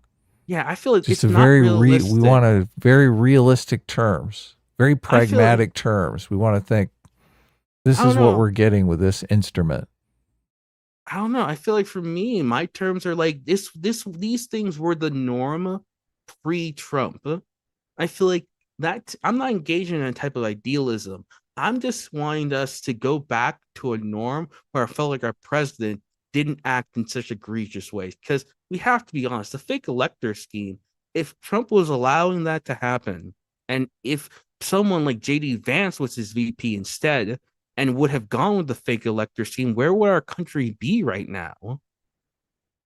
I think it's easy to say that if you're in an economically stable place. It's easy to focus on the optics of the president, but I think a lot of people are not in an economically safe place right now. And I think that's why so many people are dabbling with communism and socialism and stuff like that, is because they're in dire straits. They're financially unstable, and they're doing the cost benefit analysis much differently than people who are in financially stable place. So we have to make a distinction between us understanding why someone would vote for Trump versus what has Trump's effect on politics been?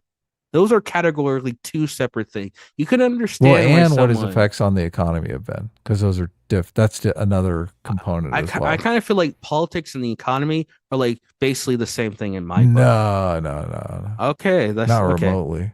How so? How are they linked? Because I feel like so much of our policy can affect the economy. Take, for example, with Joe Biden, his Save or Build Back Better bill or Save American Rescue Act. That was one of the prime things that many times helped to make inflation actually worse, because Biden put too much money into the economy. So even how we can point to COVID, yes, being one of those factors for inflation, we can't deny that, Biden played a role in it too. Our policies are going to affect our economy in like all sorts of ways. I feel like maybe if we had better laws pre-08, maybe we wouldn't have that economic crash like we did. Like Sitch points to this all the time, how utterly devastating that's been, and points to it being one of the causes for like maybe this uber form of illiberal progressivism being the norm. That's basically how I like to see it. And I can understand like your average mom. I understand like some white dude who is sick of political correctness, who many times may not have the best economic situation, doesn't have the worst, voting for Trump. I feel for those people. And I feel like the Democrats are really fucked up by not caring about them. I was pissed off when Michelle Obama and Tim Walz were basically saying to young American men, what you can do for us instead of what we can do for you. Like when you're trying to literally make people vote for you, don't guilt trip them by saying you don't care about the women in your life. These people feel like you don't give a shit about them. So you only care about women and not them at all. Now you're telling them to basically give so much when they barely even have the shirt on their backs. So I feel for people that voted for Trump. I'm not going to condescend to people that voted for Trump because they were just disillusioned with things. But I am going to be critical of Trump when he's doing incredibly dangerous things. Like if someone like J.D. Vance was his VP during the whole like fake elector scheme and certified those fake electors, what could have happened there? That could have been utterly devastating. And thank goodness that we're not there. I will make a distinction. I mean, I'm kind of interested if J.D. Vance would have gone through with it. I don't think he would, but I don't want to take the risk, dude. You're like, thank God we're not there. And I'm thinking, well, it could be interesting to be there.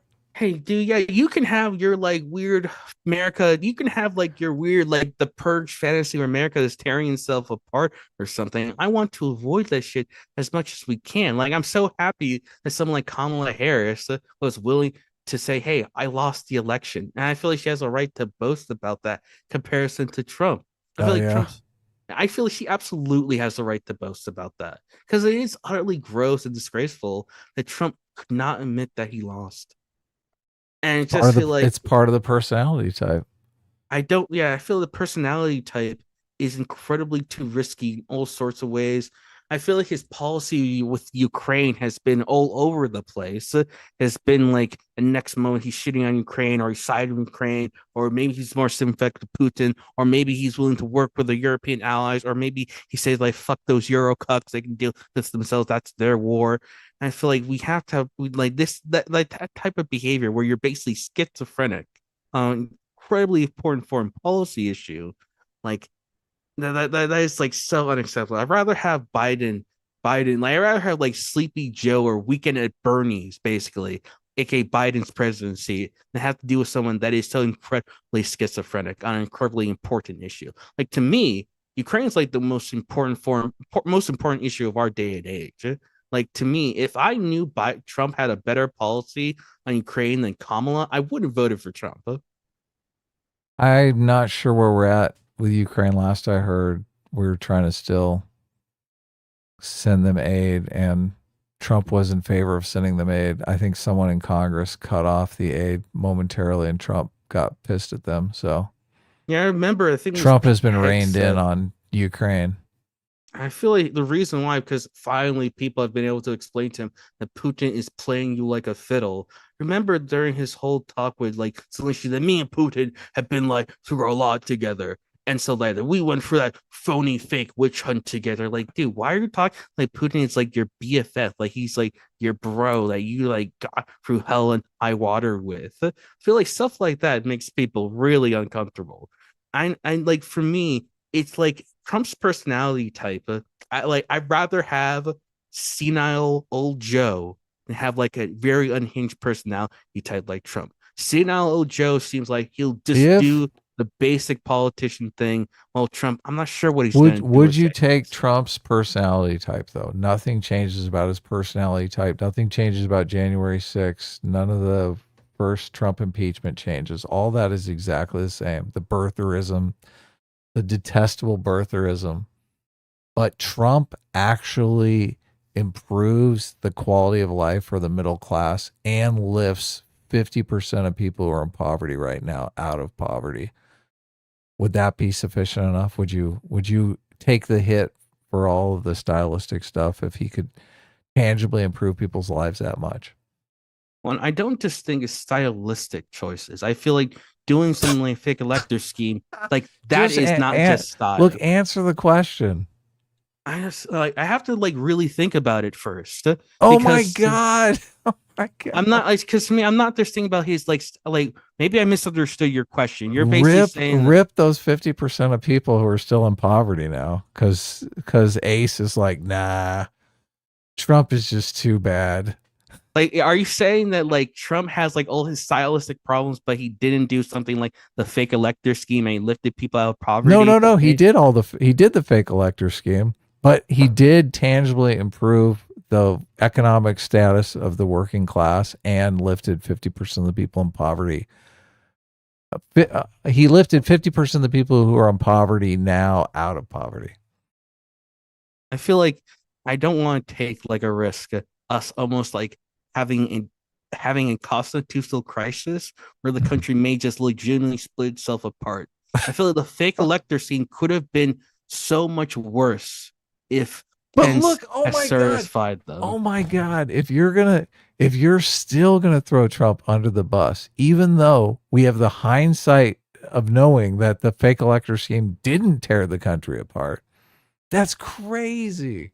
And I feel like that's I don't want to crazy. That's not crazy to me. It's just like I'm not taking a risk with a dude that could almost tear the country apart. How is that crazy? It's crazy. It's crazy because someone attempted to do something horrible but didn't succeed, and it didn't actually cause a horrible outcome. Is that the argument you're making? Yes, because that's a bad argument. the hit is just that it could have caused damage, but it didn't actually cause damage. No, but that's like saying, okay, the problem is that you have a person who's willing to do that, and you're like, well, that's like saying, okay, someone tried to drive drunk or did drive drunk, but they didn't kill anyone. They successfully made it home without causing an accident. Mm-hmm. All right. It's like, well, are you going to give them the keys to drive again when they get drunk because they didn't crash and kill anyone the first time? Well, but in my hypothetical, I'm posing that they actually ran into somebody on the side of the road who was dying and then drove them to the hospital and saved their lives. But that didn't happen. Wait, how was that? How's the elector scheme? It did in the hypothetical. No, analogy? in the hypothetical, it's him improving the economic standards of the middle class and raising 50% of the people who are in poverty now out of poverty. Oh, I That's see. the person that gets I their missed that part. lives So you're saying, saved. okay. Yeah. So you're saying if Donald Trump has some sort of magical outcome, everything's okay. No, I'm trying to find out when Donald Trump does enough good to make up for all of the shit that we're all always talking about. What is? I don't know what the for point some of the people it's never what is enough the point good. of wait, but what is the point of if the hypothetical is because I missed the beginning part? Are you saying that the hypothetical is if Donald Trump leaves office and the economy is so amazing, the entire country is fixed? Therefore, is it all fine at the end of the day? The electric scheme and all that other stuff, right? Is that the question that you were asking? Well, you weren't listening to the stream, Sitch. I was reading something. What were you reading? I was reading all the Tulsi Gabbard stuff that's going on right now. Oh, was it so cool? like? No, it's really cringe. But was Look, that the question that you were asking? No, there's a cost benefit analysis that you take with any politician, and all Ace is pointing out is cost. No, I heard that part.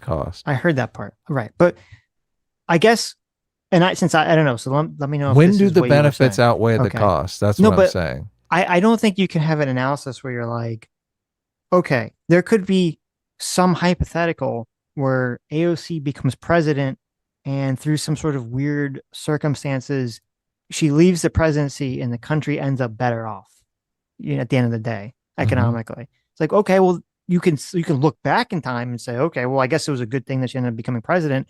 But when we're making decisions about how to go forward in time, you have to say, well, I don't trust AOC because she's like a communist or borderline communist, and I wouldn't trust her to be in charge of the economy because of the track record of all these things. If we have a crystal ball and we could see the future, then obviously that's how we would judge whether we would support certain people or do certain things. We do. So I'm saying that doesn't think that's like really a way we have to analyze people's behavior and who to support and whether something is right or wrong. We do. That's exactly what we do.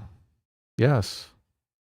So look, I get it. You don't, and you've said before, you don't trust Trump. You think Trump would sell the country out. So all of this fighting outside the normal channels of politics disgust you, because obviously you think Trump will also use that towards corrupt means. Because I think it's going to have a negative outcome on the country at the end of the day. If I have a crystal ball and it shows me that Trump and his being president will only have positive outcomes, that changes my calculations. Yeah, okay? of course. Right, and but everyone has different calculations. Fine, but that's the way everyone, I assume, or should, or would look at things. I don't know what the point of going down that hypothetical track is. The point is, because I want to see when the benefits outweigh the costs that we've already endured and know exist. Obviously, it changes if you're saying, if your argument is his personality type is going to lead to something far worse than we've encountered yet, that's going to nullify any of the gains that we've made. Like the cost is just going to be catastrophic. If that's your argument, I mean, okay, we'll wait to see if that develops. So, but once it's all said and done, I'm trying to determine, we've endured these costs, January 6th, the birtherism, all this fucking nonsense, right? When do the benefits outweigh the costs? That's what I'm shooting at. Obviously, we talked about like wokeness being a huge problem. You made an argument that Biden would fight against, what Biden would turn on wokeness. That really never happened. Trump has turned on wokeness massively, right? He's punching wokeness in the face daily. So that's a benefit.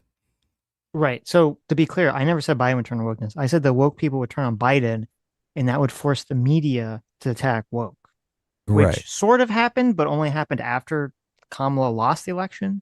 So my prediction was mostly incorrect on that regard. But, and as I said in a previous stream, it could be at the end of the day worth it if there's not that much damage that's done overall to the country, whether economically or socially or institutionally through Trump, which is still up in the air, but he's able to kill wokeness, once and for all. Then I had said, yes, then it would be a good thing that he was president. Right. So I think you can lay that out. I think you can, here's my issue. I think you can lay that all out and say, we'll see. That's fine. But at the same time, you can't just say, oh, well, I'm not going to judge any of the actions that someone is doing at the moment because I don't know what it's going to have, happen down the road, what the outcome will be down the road. I'm right? judging all the actions. Those things. Yeah, of course. I mean, I'm judging all of his actions, and I'm not. I mean, there's shit that's good, and there's shit that's fucking horrendous. We talk about it all the time. Obviously, when he was chastising Zelensky in the Oval Office, I was livid. Right. Fucking, I didn't like any of that shit. So, but look, he was beaten to submission. I like Taco Trump. I do. Okay. Well, I think it's funny because, one of the other bets we had was about whether Trump was going to try to push charges against Biden and Obama and Hillary. I feel pretty strong in my prediction that they are now. Oh, really? Yes. Yeah. Did we? I don't recall. I mean, Trump said he should be tried for treason. Mm-hmm. We tried to get a bet going, but I don't think we ever got a bet going because you were like, if we ever actually created anything other than a gentleman's bet on it. Right. Okay. Well, look, that's a cost. Trump is manufacturing costs and benefits, I would argue, but nobody seems to want to admit any of the benefits. At least. Yeah, but it's because we don't know, and we might never know for 10, 20 years. And even then it's hard to tell because you could say, okay, benefit of Trump is, wokeness dies. Cost of Trump is that because of kind of the way they're going about institutions, no one ever trusts the government ever again to do anything. And that creates conflict down the road for us. Well, that's why hypotheticals are good. See, that's Right. why I was just saying, okay, let's pretend that we know these are the costs and these are the benefits. Is Okay. that acceptable? Okay. And Ace was like, no, not acceptable. Okay. Fuck those 50% of people still living in poverty. There you Okay, go. I'm not saying that. Do not put words You inside should my say mouth. that, though. Fuck those people. I don't want to say fuck those people. I don't know those people that we're concern- talking about, but fuck them. My concern is that what has Trump set as a president? Oh my God. But now I'm just saying That sounds so bad. That sounds so bad. it is pretty bad. That's why I'm so unsettled by Trump.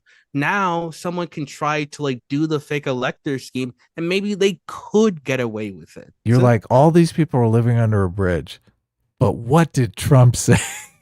I'm not saying this isn't about Trump saying something. This is Trump normalizing something. We're going to talk about hypotheticals. If Trump has basically set the standard that someone can basically do the fake elector scheme and possibly lead to a constitutional crisis that could tear the country apart, like, will we be caring about like our economic status if the country is basically at a civil war with each other? As much as you're critical of Tiny, as much as you're right He did not set the precedent. They clarified that couldn't be done, so it will never happen again. So they sealed the hole in the Constitution. So that's not going to happen again. So you can't make the argument that the next guy that comes along is going to do the same thing. Okay, Well, maybe they passed they passed a law, I think, but the whole point was that it doesn't matter because the law would be unconstitutional. Someone could try it again. Do you think someone's going to try it again? They could. I Even have then, no just clue. imagine someone wanting to basically say that I was cheated in terms of the election and stuff, and then having his base cause maybe insurmountable amount of damage. Maybe that could cause this type of like little bit of like terrorism or even like gang warfare amongst like segments of the population because they feel like they've had the election stolen from them. My concern is that this type of thing where now people can cry, the election was stolen from me, that is deeply unsettling. That is like the type of territory that we're there now, where if someone feels like they're being cheated, they can basically have their voter base run rampant in the country, and we'll just round them up and incarcerate them all. Okay, we'll throw all their asses in jail. I don't want to take the risk of like political violence now being the norm anytime someone loses. That like where we're right now, where people feel like maybe violence is an option more so than ever across the political spectrum, that's deeply unsettling. Yeah, I don't like that it. can make It's unsettling. anyone. It can make it is those type of things can cause a type of civil war. Because I'm not talking a civil war in the sense of like the one that happened with the South and the North. If I ever imagine a type of civil war happening in America, I can imagine this type of gang warfare, similar to what happened during the summer of quote 2020, the summer of love, but on like a greater scale. Imagine all people call it that. Yeah, I know it was total bullshit. I know. They should call it the summer of chaos. I feel like people did not take the 2020 riots as seriously as they should have, because that could be a glimpse into how America can basically destroy itself.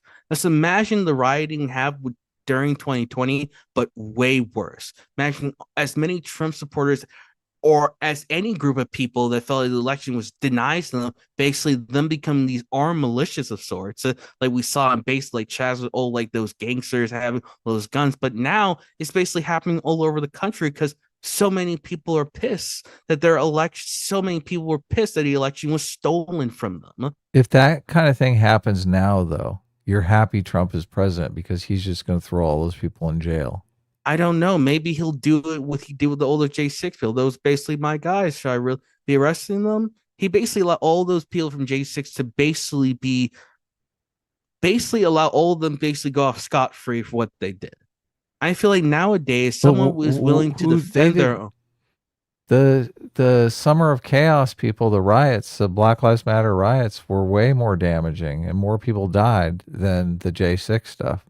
I totally agree with you about that. But and I feel like Trump didn't stop it because he was worried it was going to look bad and he wanted to win the 2020 election. Now he's not worried about getting reelected. So he's just going to take all those people and lock them up. I don't know. He's going to send the militia in. Look, he's already sent the militia in to back up the ICE in Los Angeles. He's ready to send the militia in. Okay, I feel like maybe So look, this is something I should that's a positive. You should note that. That's a plus. That's a benefit.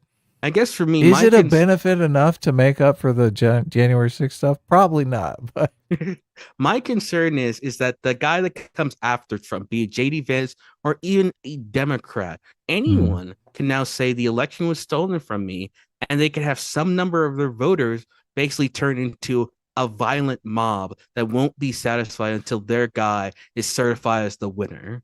I will think it's unusual if this becomes the norm, where everybody says the election was stolen and tries to do some fake elector scheme.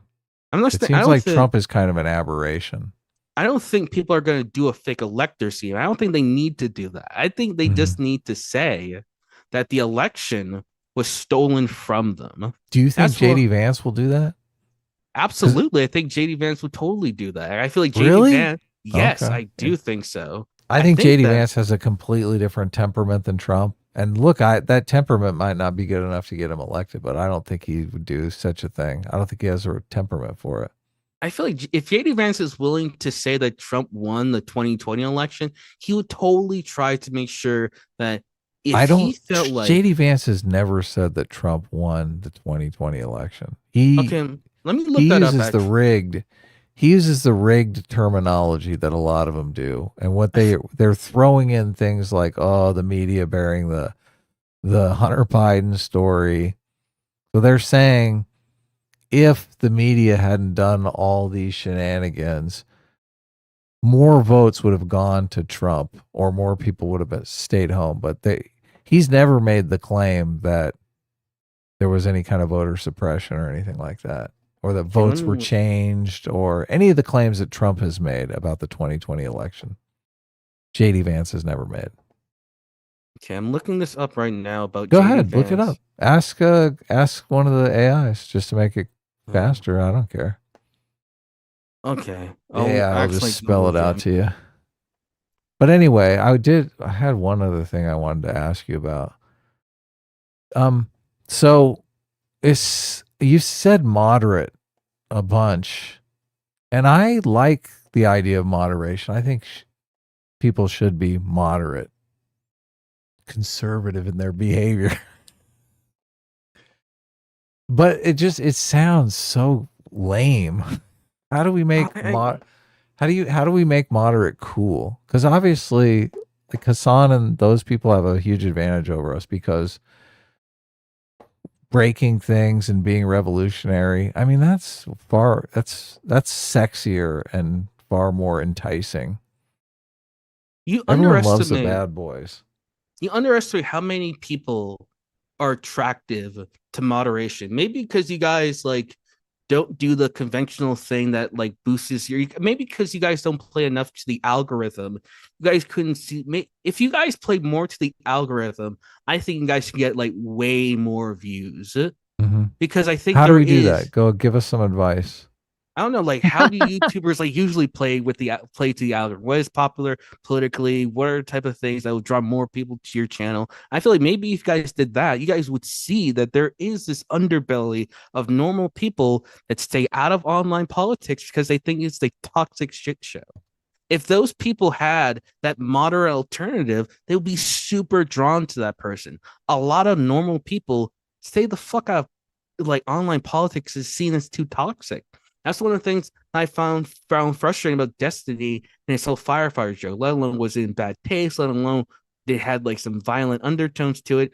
It is making normal people just run for the hills, and it's making more fanatical people so that they have a place they could call home. I think moderate, I feel like the dislike for moderate is only among really fanatical, radical teenagers you see on both ends of the political spectrum. People are totally down for more moderation. That's why Jubilee is seen so popular. People like the fact that it's so even-handed and willing to listen to Jubilee. Are you kidding me? They get insane people to argue on their channel. They can also get normal people There's no moderates on Jubilee. I don't know. Maybe it's two crazy people on both sides of the aisle are arguing with one another. I don't know, maybe the Jubilee that I see and stuff, they get like plenty of normal people from just all walks of life to talk to each other, and people love that. I think people love the idea of some dude like Alex O'Connor talking to Christian, but he does it in a way that's totally polite and respectful.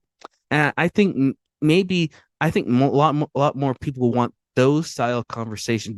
There is a segment of the population that are normal moderates that crave that style of conversation. There may be people that love the Jordan Peterson like meme shit, or like Mehdi Hasan like owning all these right wingers, but there does exist a population that are just normal moderates that make up the majority of people, but they many times stay away from online politics because they don't want to deal with all the toxicity. They want like the normal dude who is a moderate and all that jazz. That's why I think Hutch is getting more popular. When you look at some of Hutch's views, he's getting like awesome views on YouTube, almost like 2,000 like live viewers, because Hutch is much more moderate leaning person. And people on left, I think, really want that, but they can't find it because of people like Destiny who may be a little bit too hardline for their taste, or someone like Hasan who's a fucking maniac.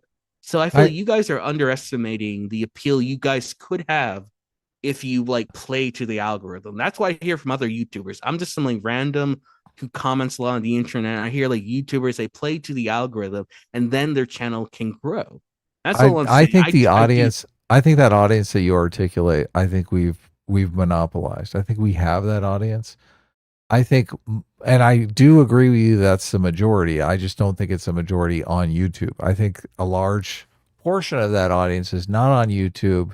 They're living their lives, they're working, they're basically just enjoying their lives and their families, and they're not really interested in what people have to say on YouTube. On YouTube, though, I think obviously it skews younger. I think younger people are more radical, they're more tribal, so they do want to play politics, and they're basically drawn to the YouTube audience. So I think what you're saying is, I think the fundamental flaw is that the audience just isn't there. I think we do have all those people in our audience, though, so that's a good thing.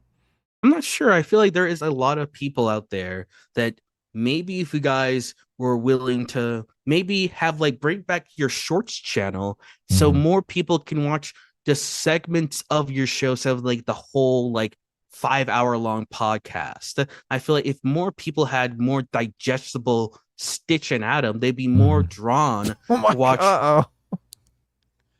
You just slurred Sitch. Oh my god. Sitch? I called him Stitch. So Sitch. Can't believe it. God, I wasn't listening, but now I'm offended. Obviously, he's A-Team. Oh my god. I apologize. Sitch, I don't apologize, but that was terrible.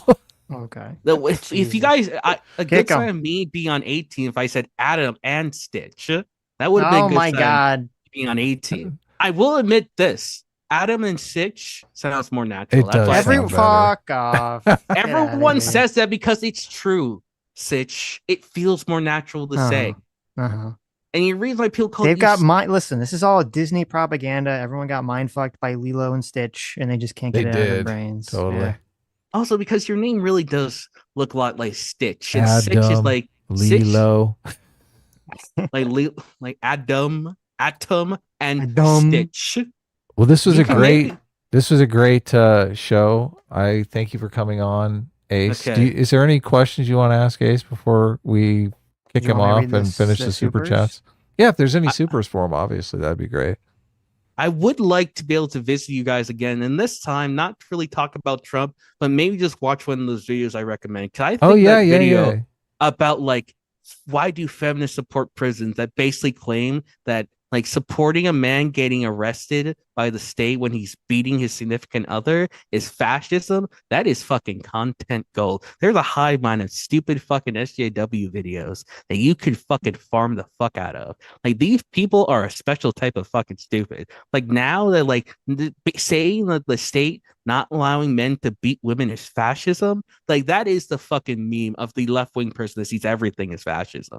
And I feel like that is the type of shit. If you guys fucking mind for content, you get more views. I'm telling you this.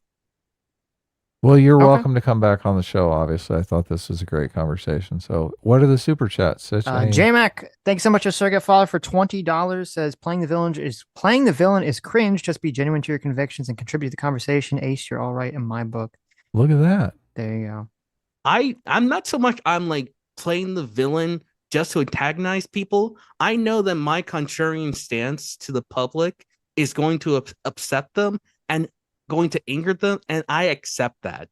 I know that if I guess a much more, I guess, like left-wing take, or like a take that I feel is worth saying that no one else is saying, it's going to make people angry. I'm not so much I purposely want to be the villain, that I accept that I'm going to be the villain. I'm going to accept that the audience is going to be pissed off at me, and I say, though, you know what? Fuck it. Let it happen. Well, if you're spitting in their face, obviously they're going to be pissed at you. So. Okay, maybe there has been times where I have been like a needless dick to the audience. An audience, I apologize. Yes. I apologize. No apologizing. Apologize. Okay. RBGH fan for $5 says, ask Ace, why was Hunter Biden pardoned all the way back to 2014 that have anything to do with Ukraine? ? Man, maybe I should look into that. I can't remember. I feel like I remember the whole like Hunter Biden Burisma scandal. If I remember correctly, it felt like, at least I remember from what Sitch did terms of research, it was mostly just total bunka, wasn't it? Stitch, yes. Am I 100% bullshit. Hunter Biden was completely paid by Burisma because of the connection to Joe Biden, and they thought that they could use him for influence.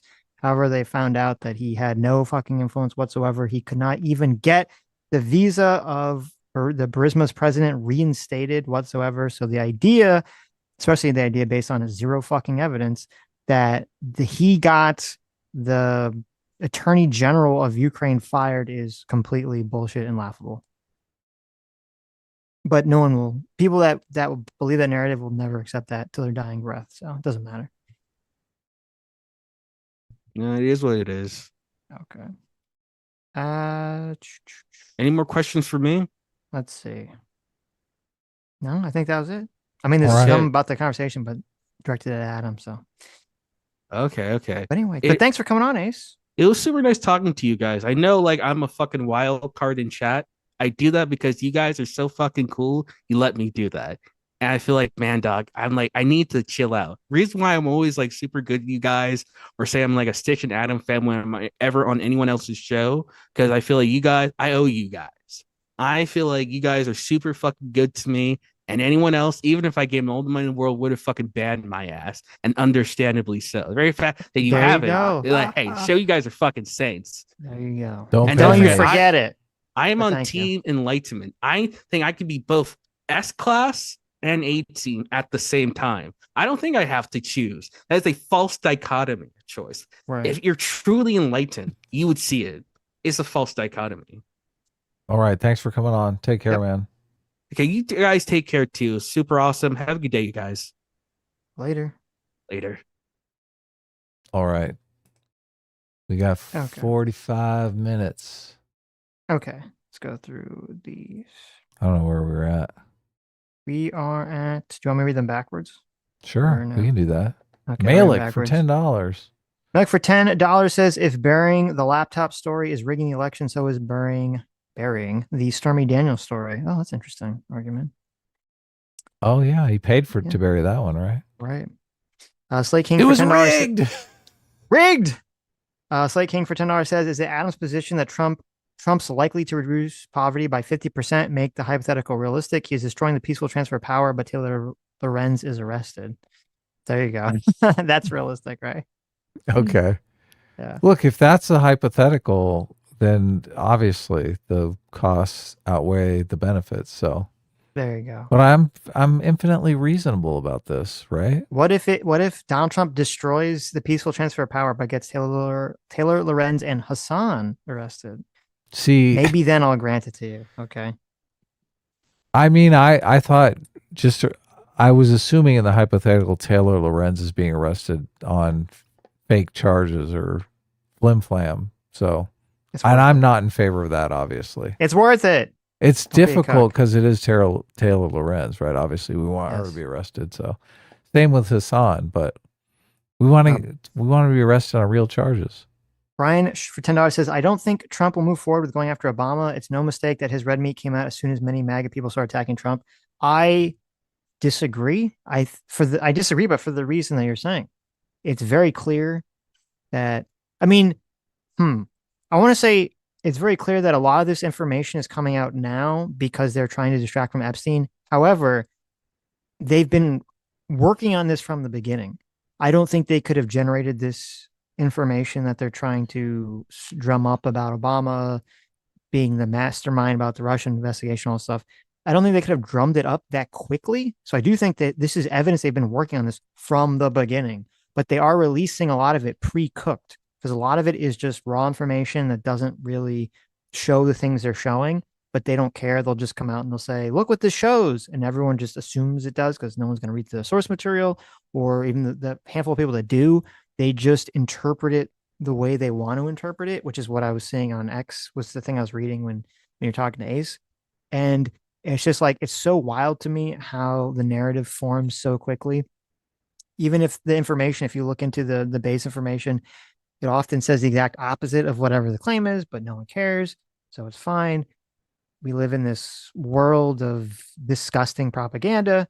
So because of all that, I do think that Trump would 100% is going to be pushing for Pam Bondi to be pressing charges against Obama and other people, especially if the Epstein stuff doesn't go away, to keep the distraction away from Epstein. Yeah, he would love to arrest Obama because that would completely just eclipse all the Epstein stuff. Yes. Now, this is going to put, and I said this like last week, this is going to put Pam Bondi in this like insane situation. Tulsi Gabbard and Trump are setting up Pam Bondi for failure because at least right now, so far, there is no there. There's nothing really in anything that's being released that wasn't already talked about in the Durham report, and nothing that points to anything definitive that Obama did anything wrong. And if they do push for, if Pam Bondi just says, okay, I'll just do whatever Trump tells me, and I'll put charges against Obama, I think it's going to totally blow up in Trump's face and destroy his presidency. So, we'll see. I think Trump will 100% will push for it. I don't think he's gonna pump the brakes. And his base is going to call for presidency. It. There's already so many people there's so many Trump supporters that are saying, I don't believe any of this until they press charges. I don't want it because I don't want to get fooled again. They feel like they've already been fooled once on the Epstein stuff. That would be a good bet. Someone send Sitch over to Mike Benz. See, that's exactly the thing, Dustin, because I saw Mike Benz was spazzing out. Literally, that's how I was reading the thing when Adam was talking to Ace. I saw Mike Benz was spazzing out about, oh my God, this information in the appendix that they just, declassified. It shows like this super key thing. Oh my God, it shows this super key thing. And I read it, and I read the thing that he was talking about. And I was like, okay, I don't even understand what this is saying. And people reacting to his X post don't really understand what this is saying. So then I started reading it. I started reading the report, and I realized if you actually read the source material that he's talking about, it completely disproves the narrative 100% that they're saying. Because in the Durham report, they were actually criticizing the FBI for not properly informing some of the people in the intelligence community of the fact that Hillary Clinton had a plan or an idea to say that Trump was working with Russia, and she was going to say this in order to try to win her election, essentially. And some people in the intelligence community were supposedly, according to the Durham report, mad that while they were working on their report to determine Russia's motivations about hacking the DNC and hacking Hillary, they were mad that they didn't have that information that Hillary was going to embark on this strategy while they were working on the report, which contradicts the entire narrative that Tulsi Gabbard and Trump administration is trying to claim, which is that the intelligence community knew that Hillary Clinton was doing this thing, and they had a directive from Obama to go along with it or something. So doesn't matter, whatever. People aren't going to interpret it that way. They're going to interpret it however they want. They're going to read a tiny piece of 100, page document, and they're going to say, aha, we got him. Hillary Clinton emails. Obama obviously did whatever Hillary wanted, even though there's literally zero evidence of that whatsoever in any of this documentation that we're releasing. But we're going to believe it's true because it feels good for our narrative. So expect that for the next couple of weeks. What's this thing that you sent me of Candace Owens? Looks juicy. Oh, well, it's kind of funny, but we'll watch it later. But I do hope Trump pushes for charges against Obama just so it blows up in their faces and everyone will shut the fuck up about this and realize how there's literally no there. Oh, wow. Marv for $10 says, Adam, everything Trump does is performative. I'm sorry, Adam, but you yourself have made this in the past, bombing Iran, trying to deal with the Ukraine, and Russia raising deportation numbers. That's all performative? Yes. Well, he's trying to do what the voters want him to do. So, I mean, that's going to have an effect on the country, though. Whether or not it's good or bad, we'll find out. Paul Watson, if there's a single shred of evidence, actual evidence, not people drawing lines on a corkboard, that shows that Obama directed the intelligence agency to lie about intelligence in order to besmirch Trump, then yes, he should definitely get in trouble for that. But I'll bet any of you, any amount of money there will be no amount of evidence that shows that whatsoever. That there will just be a bunch of like smoke that people connect wrongly and just say, well, just because Obama knew that Hillary was going to do this going to make this play when she was running, that must automatically mean that Obama directed the intelligence community to lie about all this information. That's what's going to come out. Nothing else is going to come out about that. You guys are naively hoping that there's going to be some magical document that shows that Obama directed the FBI to do something illegal or to lie and declare that Russia was, supporting Donald Trump. That information doesn't exist and it's never going to come out. So, but you can just keep hoping. Paul is still experiencing sleep deprivation from Sunday. We kept him up way past his bedtime. True. So that's true. But as I said, if that information comes out, then you 100% have my support. Obama should go to jail for directing the intelligence community to lie. And I'm sure if the information doesn't come out, then you will also, and other people will also acknowledge that you were wrong. Because only fair is fair, right? Yeah, of course. Short Stack Goblin for $2 says, Ace is purely a have you no decency liberal. Okay. Oh. RBGH fan for $5 says, I agree, Ace. We should have elected Roomba Joe again. It's pretty funny. My going Leprechaun Superman from Saturn for $10 says, also the Japanese opening to Transformers, Beast Wars. Oh, wait. This is a follow-up for something else. Mongolian Leprechaun Superman from Saturn for $30. Thank you. Says, hey, Sitch Adam. I don't know if you guys knew this, but the third Japanese opening to the 2003 Teenage Mutant Ninja Turtle called Everybody is an Amazing rap song, much more catchy than the Four Kids opening piece. More catchy than the Four Kids One Piece rap opening. I'll check it out. Then they also said, the Japanese opening Transformers Beast Wars is also a catchy 90s rap song, and the show in Japanese is pretty much an abridged parody similar to Yu-Gi-Oh! Abridged. Really? That's kind of hilarious. I've watched a lot of Beast Wars. Beast Wars. That was the time period in the 90s where every theme song was just shouting the name of the cartoon. Beast Wars. Yes. Beast Wars. Dun, dun, dun, dun. Now's the Dragon Ball Z one. Dragon Ball Z. Ask a for $5 says, look up Marco Polo. They went through Hunter. Oh, hold on. My tab just crashed. Look up Marco Polo. They went through Hunter Biden's laptop. There's about 600 plus potential business / influence crimes detailed in it. I guess Marco Polo is a YouTuber. I don't know. I think Hunter Biden probably should go to jail. I'm sure he's done tons of really bad shit. Right. Yeah. No. And I think that Joe Biden, I said this like years ago too. I think Joe Biden should be 100% criticized and dragged through the mud and should never have been for president, solely on the fact that he's such a cuck that he would never tell his son to fuck off and to stop using his name to get jobs.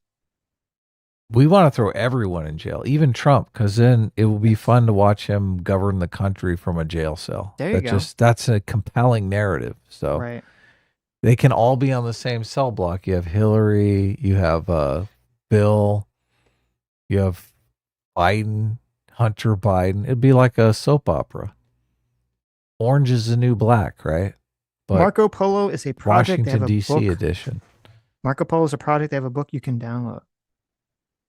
Oh, okay, cool. Squeeze Louise squeeze her in this economy for 4 months says if Nixon said "suck my dong" and threw up the peace sign, he would have been added to Mount Rushmore. Terrible. Oh my God. Someone said, I don't remember who it was. I was listening to some conversation. Someone was saying that the reason they thought Nixon was able to be almost impeached, or he resigned before he was impeached, was because it was still a time period where there were conservative Democrats and liberal Republicans. So there was able to be some kind of bipartisan, between the two parties. So, or bipartisan coalitions could form between the parties. Yeah, the Senate was going to impeach him, so that's why he resigned. Nobody's going to resign unless they know the Senate is going to impeach. Caleb for $5 says the GOP has been balls to the walls on Hunter since 2020. He couldn't find shit except back taxes he paid upon and using drugs while owning a gun. LOL. That is true. RBGH fan for $5 says ask Ace why. Oh, I read that one. Duval for €11 says the reason couch puncher Mike calls Jews a constructed ethnicities because that's essentially what Palestinians are. Reflection through projection. Also, Did you see the New York Times retraction? Ass class. I did see that. Yes, there was a. That was weird because I could have swore before even Sunday I knew that the picture they were talking about was fake, or that case. Yeah, the New York Times put a retract. Well, they kind of did a softball retraction. They did a slight retraction on one of the kids they said was dying or suffering from malnutrition in Gaza was actually not, and had some previous, or he had some previous medical condition. A lot of the pictures of individual kids that people have been promoting are kids that have some other medical condition that is not related to them dying of malnutrition. It's a good thing they retracted it, but they should probably check before they run the story. Yes. Libertarian Sasquatch for $5 says the proceduralist argument to me always seems like politicians used to be corrupt in a pleasant civil manner. Let's go back to that. The answer to that is too complicated for me to get into right now. Your Ray for $5 says LMAO Wick Hillary cried Russia collusion stole the election for Trump. Suffa Democrats suffa. Wick Hillary? I don't know what that means. He's comparing Wick to Hillary, maybe? Is that what you're saying? You're saying Wick is Hillary? Maybe. Oh, okay. Was Wick really big on the Russian collusion stuff? I don't know. Patrick Mulligan for 2 Canadians says, just explain to Destiny what he got wrong with you. I mean, I believe that was attempted and it did not work. Many times, yeah. Yeah, so. The Reddit is strong. Yeah, so that's out the window. Caleb for $5 says dog posting on the left is just as normalized, if not more so acceptable than it is on the right now. Unfortunately, that is true. Megor for $2 says, imagine being 35 and getting dinged for being a teen. It's funny. Oh, shit.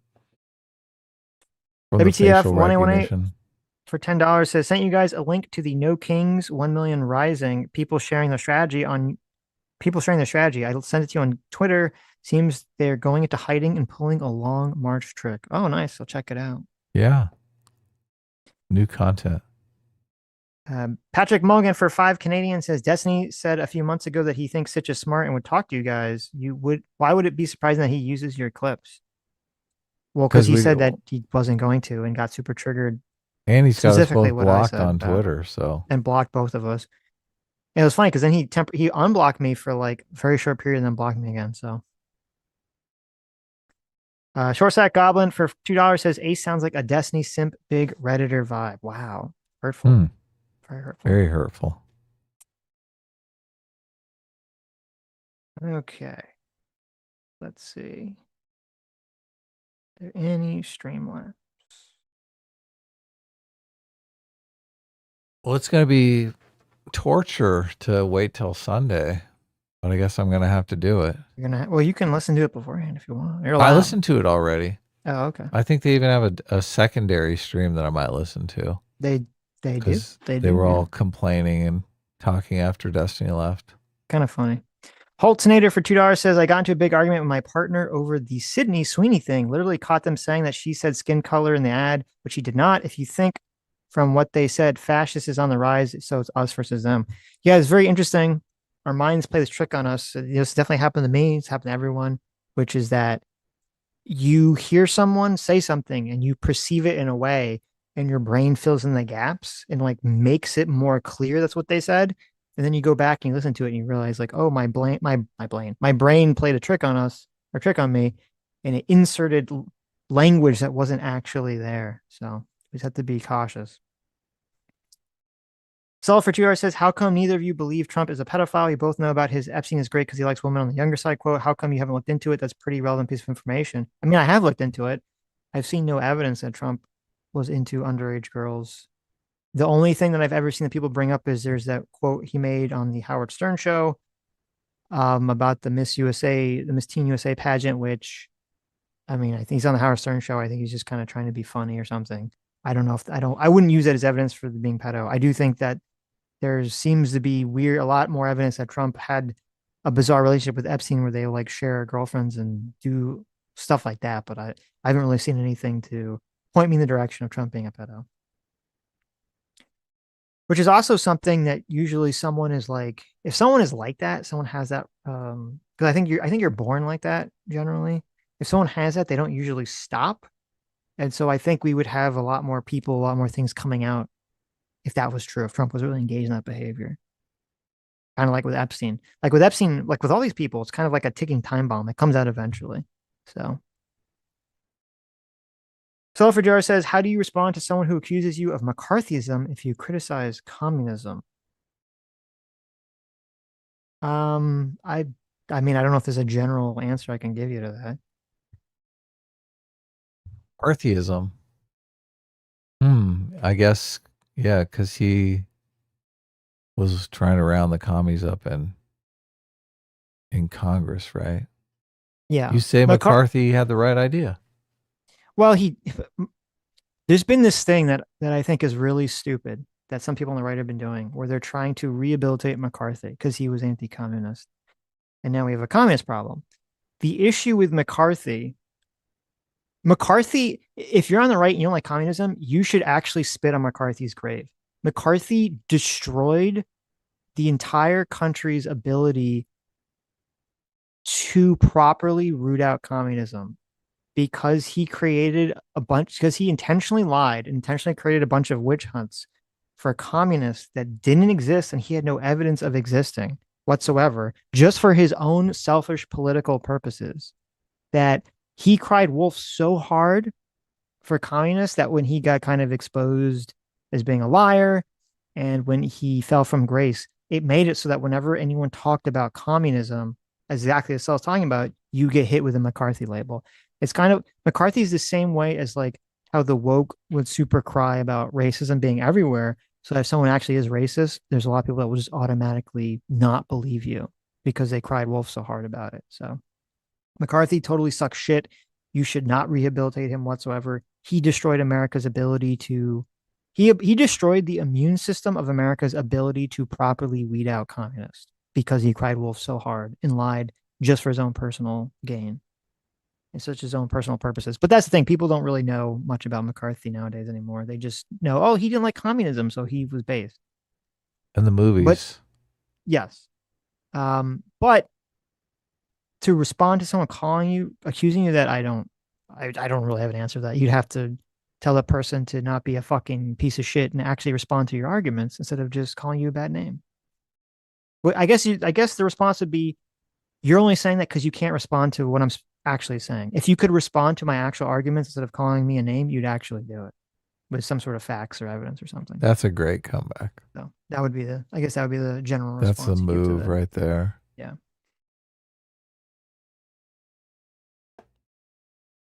Okay, let me refresh here. All right. It's all good in the hood. I did not watch Razor Fist's new video, but I wouldn't trust it. So I do know this is pretty extensive that McCarthy, especially towards the end when he would say like, I have a list of 200 names of communists that have infiltrated the government, and then they opened up the documents that he had, and it was like blank pieces of paper. He just was making it up. So what a dick. But that's just the way it is. So anyways, but thank you all for watching.